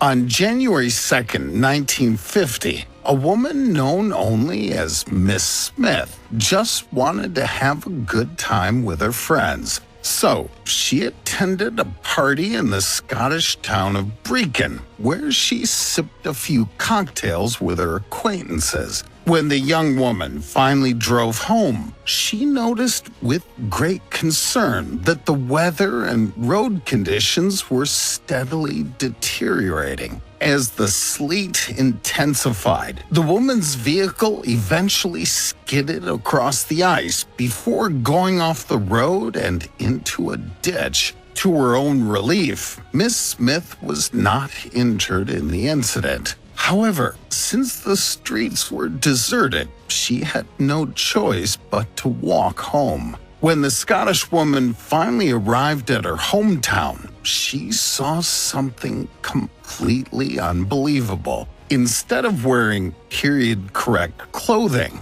residents were dressed in medieval garb. Even more frightening, the ground was littered with fallen soldiers. But how was it possible that the young woman suddenly found herself on a battlefield from a bygone century? In a panic, the Scot fled to a nearby forest where she hid for the night. When she ventured out again at dawn, her home village looked just as she knew it. What makes this story so bizarre is that it isn't the only story like this. There have been reports all throughout more recent years of people who traveled to a different town or returned to their hometown, only to be met by a strange sight that, more often than not, involved the individual traveling hundreds of years back in time. However, before the person knew it, they were once again back in their original time period. So far, there's been no official scientific explanation for this strange occurrence. However, they have become far too frequent to simply ignore. Let us know, do you believe these stories are true, or are they just a hoax? The Man from Taured. Where time travel meets inexplicable parallel worlds, the mysterious story of the Man from Taured takes place. But what happened? In the summer of 1954, a man landed at Tokyo Airport who soon made an unusual impression on officials. Since the European-looking traveler was extremely nervous, almost confused, the staff checked his passport to make sure he wasn't up to something nefarious. Upon handing over his ID cards to the officials, his identity document said that the man was from a country called Taured. The problem was, such a nation did not exist. Suspecting that they'd just caught a scammer, the Japanese officials asked the conspicuous man to follow them to their offices for questioning. There, he was asked to show his home country on the world map. As a matter of fact, the traveler immediately pointed to a certain region on the map, but was surprised that the country was listed there as Andorra and not as Taured, as was shown on his paperwork. The officials began to feel as though this man may have been out of his mind or was simply trying to scam them into letting him travel. However, the man insisted that he was genuinely from the country of Taured and explained that the country had been around for more than 1,000 years. Not trusting the man's story, the stranger was taken to a holding room for the night. Since the man hadn't done anything wrong yet, they couldn't officially arrest him. Thus, they kept him in a comfortable room for the evening, which was barred from the outside so that he couldn't escape during the night. A guard was also stationed on the outside of the door. As officials continued to dig into this man's strange story, their research only brought more and more discrepancies to light. The company for which the stranger allegedly worked stated that they'd never heard of this man, even though the traveler had several genuine company documents with him. The next morning, the officers decided to interrogate the man again, and finally find out the true background of his identity. However, when they opened the door to the holding room, there was no trace of the mysterious person. How had the man from Torred managed to escape from the locked room? Even more puzzling was the fact that the stranger's passport, which the officers had confiscated, had also vanished into thin air. To this day, the stubborn legend persists that the stranger was actually a time traveler. What are your thoughts on this exciting story? Tell us in the comments. To put it into perspective, it's possible that this man could have been nothing more than a scammer, and he had worked alongside the guard to secure his release. But even so, if this were true, wouldn't he have been spotted by someone as he escaped? Also, without a proper passport, where would he have even fled to? He was now a wanted criminal in Tokyo, so it's unlikely he would have ever been allowed to leave the country. All these years later, the legend of the man from Torred has never been explained. Sir Victor Goddard. In 1935, Sir Victor Goddard was an air marshal in the British Royal Air Force. He was on a flight from Edinburgh to a base in Andover, England. About midway through his flight, he got caught up in a terrible storm. He says that the storm nearly took his entire plane to the ground, and he felt as though the intense rain was going to rip his plane apart. What's so strange about this is that the skies had been completely clear before takeoff. By all means, it was a beautiful day for a flight. When he finally made it out of the storm and flew back towards the airfield, he noticed that large portions of the center had been completely deserted and abandoned. He also noticed that some of the main hangars had been repainted into a different color scheme. Also, the men who were working at the base were not wearing the appropriate uniform colors. Instead, they were all wearing blue overalls. As he continued to fly overhead, he was caught in yet another storm. After he made it out, he was once again brought back to the modern day. He says that the base looked just like it always had, and everything was back to normal. As it would turn out, the base would be painted just a few years later, matching the color scheme that Sir Victor Goddard had spoken about. The uniforms also saw a major change, with most men now wearing blue overalls. By all means, it seems as though Goddard may have temporarily traveled into the future.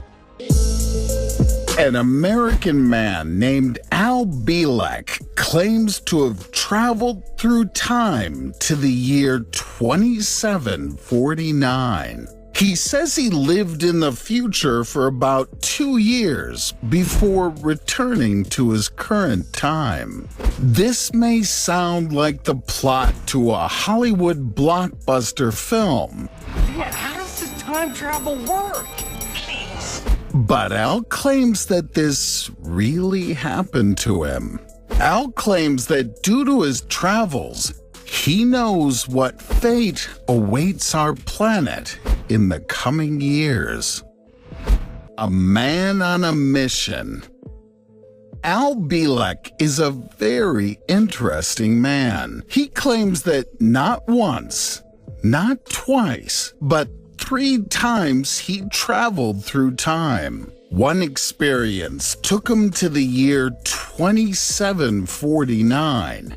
Another trip took him to 2137, and another took him to the year 1749. Each of his stories of time travel is incredibly fascinating. While it may be difficult to understand how something like this could be possible, Al certainly seems to be telling the truth. His stories all add up, and he stands to gain nothing from lying to anyone about his time in the future. If someone approached you and claimed to be from the distant future, would you believe them? I'll admit, it's pretty hard to believe. However, Al claims that he has been telling the truth. Al explains that the world is on the brink of a major climate catastrophe. This seems to line up with what many other time travelers claim as well. We've known that we're on the brink of a major global warming crisis for several decades. Yet, most countries are unwilling to take on the financial burden of preventing such a disaster. Al has also spoken about an impending new world order in which life as we know it will change forever. This world order would see world governments intrude on the lives of their citizens and invoke all sorts of new rules in the name of safety. If you thought mask mandates were intrusive, wait until the government moves in and controls how you think, speak, and carry out your daily activities. The whole world would basically follow the example of North Korea. Al found himself in the spotlight after claiming to have been part of the infamous Montauk Project. This project was never proven to have existed, but many conspiracy theories began to circulate about an elusive government project that was taking place in New York. Given the nickname the Montauk Project, this series of experiments would involve UFOs, time travel, and psychological warfare tactics that were being developed by the Montauk Air Force Station. It seems that most of these stories came from a book written by Preston Nichols titled The Montauk Project: Experiments in Time. This supposed project would show similarities to the Philadelphia experiment, but that's another story for another time. Al claims that he was involved in the project back in the 1980s. The problem with his claim is that there's no evidence that these projects ever existed. We all know that the government and various branches of the military are well known for losing files about important experiments, as well as claiming certain experiments never happened when we know for a fact they did. This is proven by the government's refusal to admit that inhumane programs such as MK Ultra were ever created. However, decades later, we now know that these programs were carried out by the CIA and involved all sorts of terrifying experiments and studies. It's terrifying to know that the United States government could have been doing such awful things to its citizens. Can you imagine the uprising that would happen if stuff like this were taking place today? Al says that by the 1980s, he had already traveled to 100,000 BC, as well as the year 6037. Al has been working diligently for many years to prove that his stories are true, but he's been having a hard time convincing skeptics. To this day, there's no evidence that the Montauk Project or the Philadelphia experiment ever existed. But that doesn't mean that Al's claims are completely false. Bielek's proof of time travel. If someone approached you and claimed to be from the future, one of the first questions you'd ask would be, where's the proof? For Al, it has been very difficult to prove that he has visited the future. He hasn't been able to provide any concrete evidence. At the moment, all he's been able to do is make bold predictions about the future of our planet and society. He wasn't able to bring back any objects, inventions, or other tangible means of proving his adventures. However, he says that his predictions will come true in due time. He may be long gone by the time we experience these things, but he says that in time, his claims will be proven to be true. Al has repeatedly mentioned the New World Order.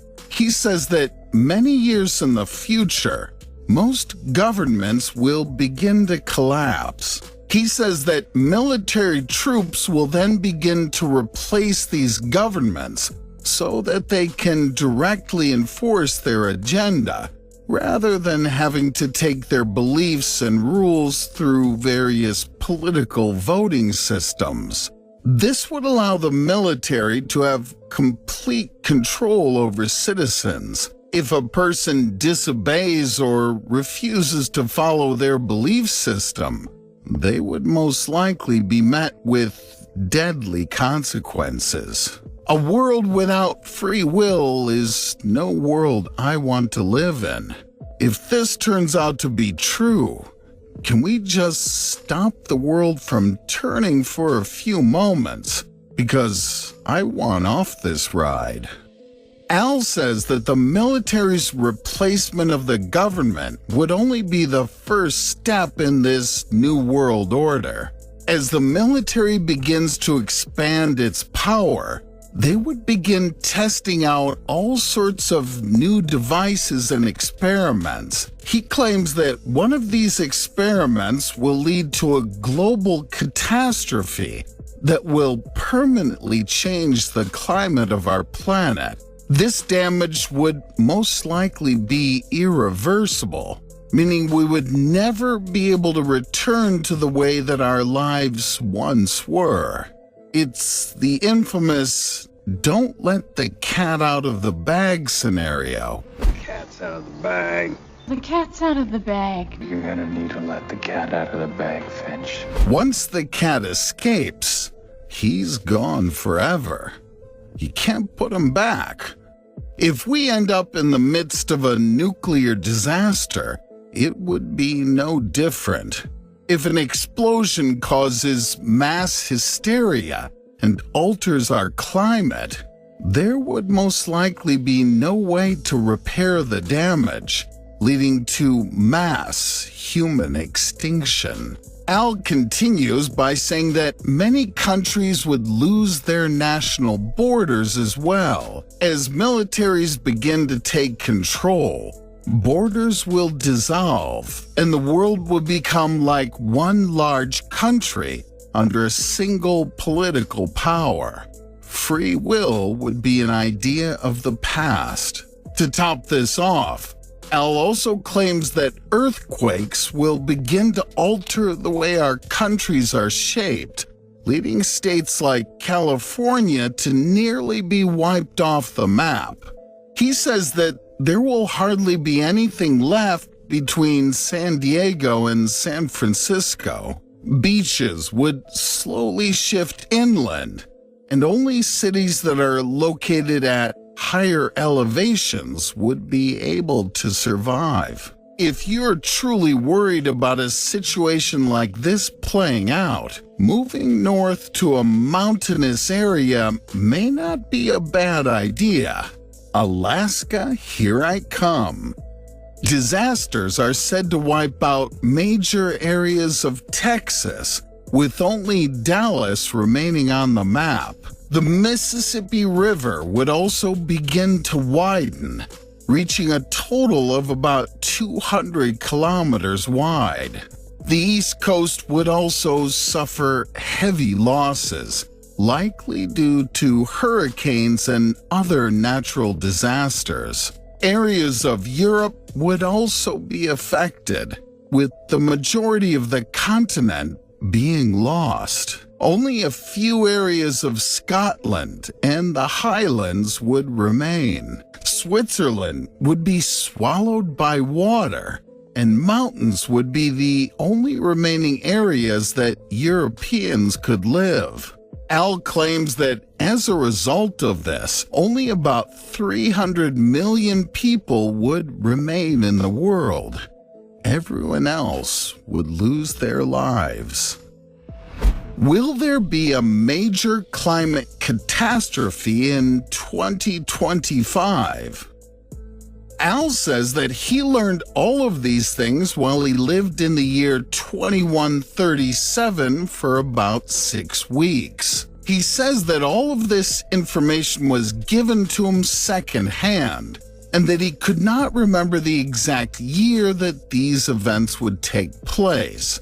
However, without a doubt, he knows they will take place by the year 2025 at the latest.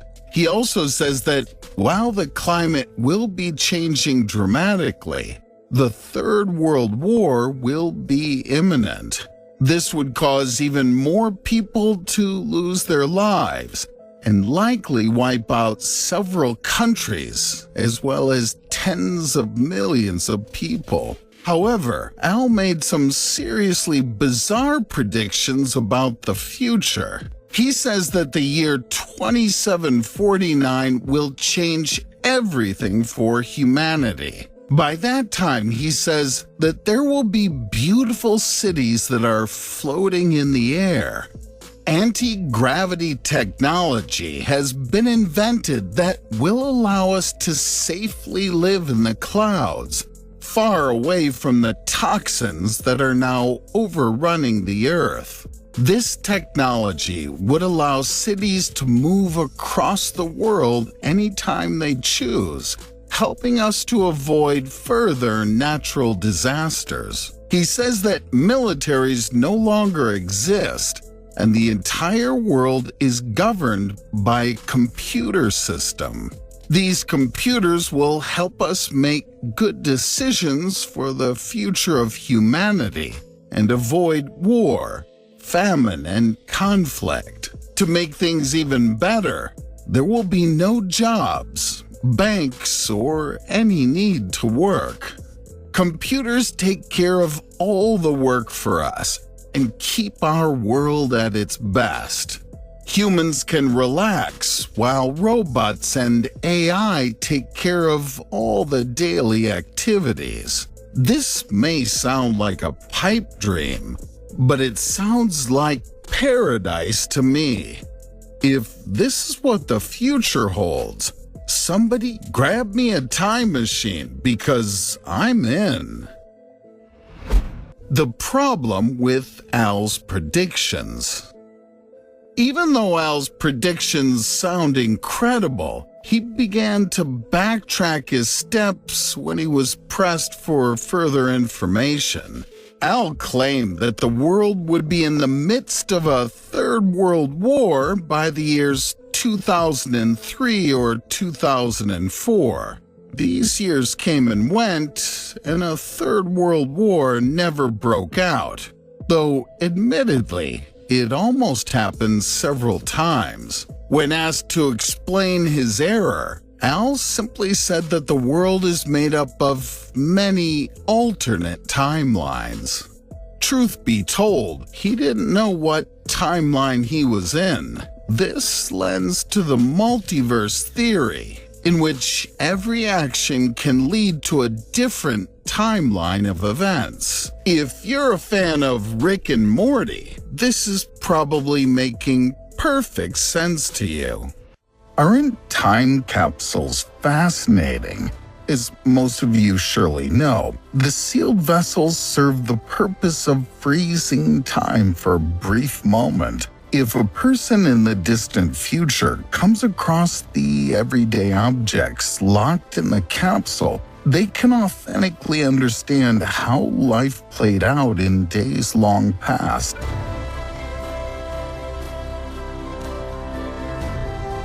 However, things are not so idyllic in those cases where the contents of the time capsules are mysterious, frightening, or even disturbing. Mysterious find in the cellar.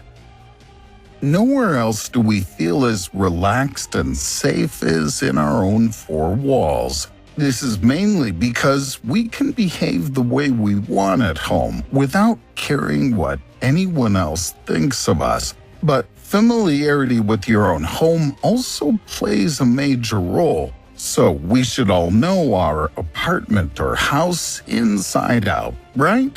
The case we're now presenting to you shows that even in the most intimate of homes, undiscovered secrets can lurk. But first things first, a few years ago, while a woman was busy cleaning up the basement of her house, she came across a strange chest in the floor during the renovation work. At first glance, it seemed to be a classic time capsule. The box contained, among other things, 2 old editions of the popular children's book, Peter Pan. But that wasn't all. 2 items wrapped in newspaper had also been placed in the box. When the woman removed the newspapers from 1930, הדמויות האהובות מאולפני האחים וורנר הגיעו לארוחות ילדים במקדונלדס.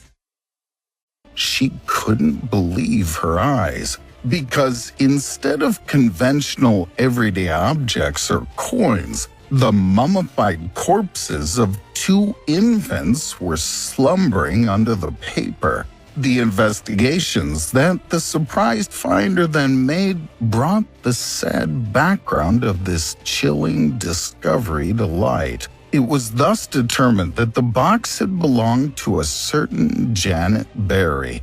Janet had given birth to twins about 80 years before the cellar discovery. Tragically, however, the 2 siblings were to die just a few weeks after their birth. For some reason, instead of having her children buried in the traditional way, Janet decided to wrap the twins in newspaper, putting them in a chest and then burying them in the basement. But what prompted the grieving mother to take this unusual step? And what about the included Peter Pan books? A look at the parallels between the fictional story and the real loss may bring us closer to the answer to this question. As is well known, the famous work by J.M. Barrie is about a boy who never grows up. Even children who died much too young would never reach adulthood. What ultimately became of the desperate mother is uncertain. Unfortunately, the cause of death of the twins could no longer be determined. Letter from Beyond. It's 1968 when some elementary school students are given an exciting task. Accordingly, the little ones would write a letter to their future selves and describe how they imagined their future lives. Most of the children's texts were not particularly unusual to read. So many students wrote about what job they wanted to learn, that they would like to start a family and see themselves in a nice big house in the countryside. The finished letters were then sealed in a jar and buried near the elementary school. However, when the texts were examined again a few years later, one of the most sinister pieces of writing was found among them. Specifically, it was a letter from a boy named Greg. He had written that by the time he was writing this text, he had been dead for many years. Supposedly, he died around 1910 and has been haunting the residents of his hometown ever since. Well, most believe it was simply a prank by a bright child. Others are convinced that a ghost actually crept among the school crowd to immortalize his letter for history. trophies of a killer.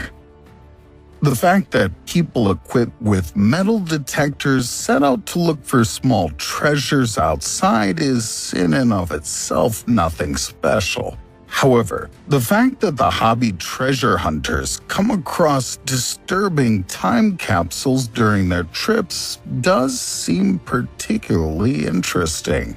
In fact, a few years ago, a man filmed himself suddenly using his device while walking in the woods. It soon became clear that the detector had spotted a battered box in the ground wrapped in packing tape. But what secret did this strange box hide? The finder also asked himself this question, which is why he cut open the box without further ado. The objects inside couldn't have been more mysterious. The strange treasure trove contains some faded photographs, discarded stuffed animals, and several medals. Especially creepy, someone had put a little girl's clothes in the box. Unable to explain what the contents of the box were, the man took the finds to the local police station. However, the officers were no less perplexed than the original finder, since the discovered objects could not be assigned to any known missing person case. A heartbreaking theory that wanted to explain the background of the box soon emerged. So it's conceivable that the buried objects were the personal belongings of a girl who died at a young age. Unable to get over the loss of her child, the distraught mother buried everything that evoked memories of her daughter's sad death. No less moving is the theory that the objects recovered could be the hidden evidence of cold-blooded murder. If we take a closer look at the patterns displayed by some serial killers, it doesn't seem all that far-fetched. According to this, many murderers enjoy collecting gruesome trophies as part of their bloody deeds. The spooky keepsakes are often hidden at a safe distance from the crime scene and visited by the perpetrator from time to time. The fact that the box was buried in a secluded piece of forest and not on a private residential site would also support this assumption. However, which of the proposed backgrounds really applies is still completely uncertain. To this day, no one can say with absolute certainty what the buried objects are actually all about. Mysterious chest freezer. Where keen curiosity meets a deep love for vintage objects, our next story begins. Not long ago, a South Carolina woman purchased an aging chest freezer from her neighbor. What's special, since the chest has always been tightly closed, the previous owner didn't even know what was really hiding in it. However, she thought it likely that the box wasn't used for conventional food refrigeration, but as a kind of time capsule. After the nosy neighbor bought the item for $30 and brought it to her home, it was time to finally take a look inside. What could the supposed everyday treasures from days long past consist of? Were these old coins, photos, or decades-old newspaper reports? After the chest's lid was lifted, the new owner knew immediately. The true contents of the box were far more horrific. Completely disturbed, the woman looked at the mortal remains of a human being, which someone had grotesquely squeezed together to fit in the freezer. After the woman had recovered from the initial shock, she immediately called the police. Soon after, the identity of the hidden corpse was clarified. It was the neighbor's mother. Unbelievable but true. The true background of this worrying find could never be uncovered. Before the police could confront the previous owner, she had fled. In fact, the fugitive managed to hide from the eyes of the investigators. Accordingly, no one can say whether the neighbor knew that her own mother's body was in the freezer. Could she have killed her mother with her own hands? If so, why on earth would she have sold her body? But even if it's the case that the woman knew nothing about the body in the freezer, some questions remain unanswered, such as why did the neighbor flee immediately after the sale? Whether this case can be solved one day is unknown, but hopefully the case will reach a resolution. General Robert E. Lee Time Capsule.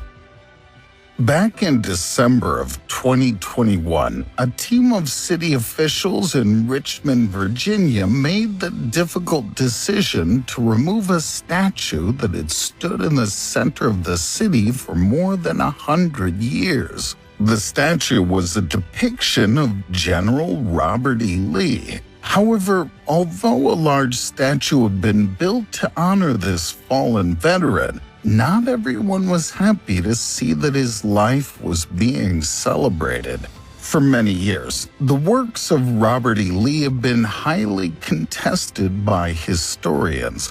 For most people, his name represents a racial divide in the United States. It's popularly known that Robert E. Lee was a supporter of slave labor and did his best to ensure that African American slaves would remain in the United States. However, during the Civil War, the decision was made to abolish slavery, among other things. Many southern states, Virginia included, decided to erect large statues to commemorate those who fought for their beliefs during that difficult time in American history. Thus, the statue of Robert E. Lee was born. As the world has grown since then, the time came for city officials to make the difficult decision to remove the statue. There had been uproar from locals who felt that the statue was distasteful in our modern political climate, so it was decided that it would be taken down. However, locals recalled that more than 130 years ago, when the statue was erected, a time capsule had been placed inside of it. The time capsule had been lying in wait for more than 100 years, waiting to be opened and shared with this world. No one knew for sure what would be inside of the time capsule. However, the Library of Virginia had historical records that seemed to indicate that a total of 60 items would be found inside.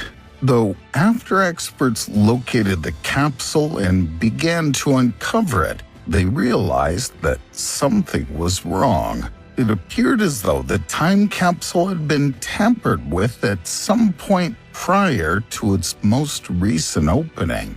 As it would turn out, the capsule had been opened a couple of times over the years, so no one had any idea what could remain inside of the vessel. Of the 60 items that were rumored to have been inside of the time capsule, only 6 remained. According to records in a newspaper article from the time, the box would have been filled with Civil War artifacts as well as a picture of Abraham Lincoln lying in his coffin. Abraham Lincoln, of course, being a former president from the time of the Civil War. Though after the team finally opened the box, they were sorely disappointed at what they found. Inside, they found a collection of 3 books, a cloth envelope, a pamphlet, and a silver coin. No one knows what the envelope could have been used for or what may have been inside of it at one point. Over the years, the books had been badly damaged due to water damage that some people believe could have been caused by someone tampering with the time capsule at some point. Details about which books were found have though photos are available online. It also has not been revealed whether or not these books hold any historical significance, or if they were simply put inside to give better insight into what people from this time period would have been reading. The local news has also not revealed what was inside of the pamphlet that was found either, leading some theories to form that the media doesn't want us to know all the details about what was in the time capsule. In the end, we don't know much about the contents of the capsule, but we know that the capsule didn't contain any photos of Abraham Lincoln or some of the other strange items that were alleged to have been inside. Because of this, experts are left with one big question. What happened to the other 54 items that were supposed to have been inside this capsule? Many people believe that the capsule must have been opened a time or two over the years. However, the entire capsule was encased in concrete and was sealed shut with a metal lid that needed to be cut off with a lot of attention to detail. With this in mind, how could someone have obtained the box, much less opened it, without alerting anyone in town? To this day, more than 130 years after the box was placed at the base of the statue, no one knows for sure what happened to the other items that were supposed to have been placed inside. It's possible the local newspaper from that time simply lied about the contents of the box, or they simply didn't know for sure what was stored inside the box. Unfortunately, this is a mystery that will likely never be solved. Alright folks, now it's your turn. Which of the presented finds surprised you the most? Have you ever discovered a time capsule yourself? If so, what was in the jar? Let us know your thoughts, suggestions, and feedback on today's video in the comments below. Give us a thumbs up and subscribe to stay up to date from now on.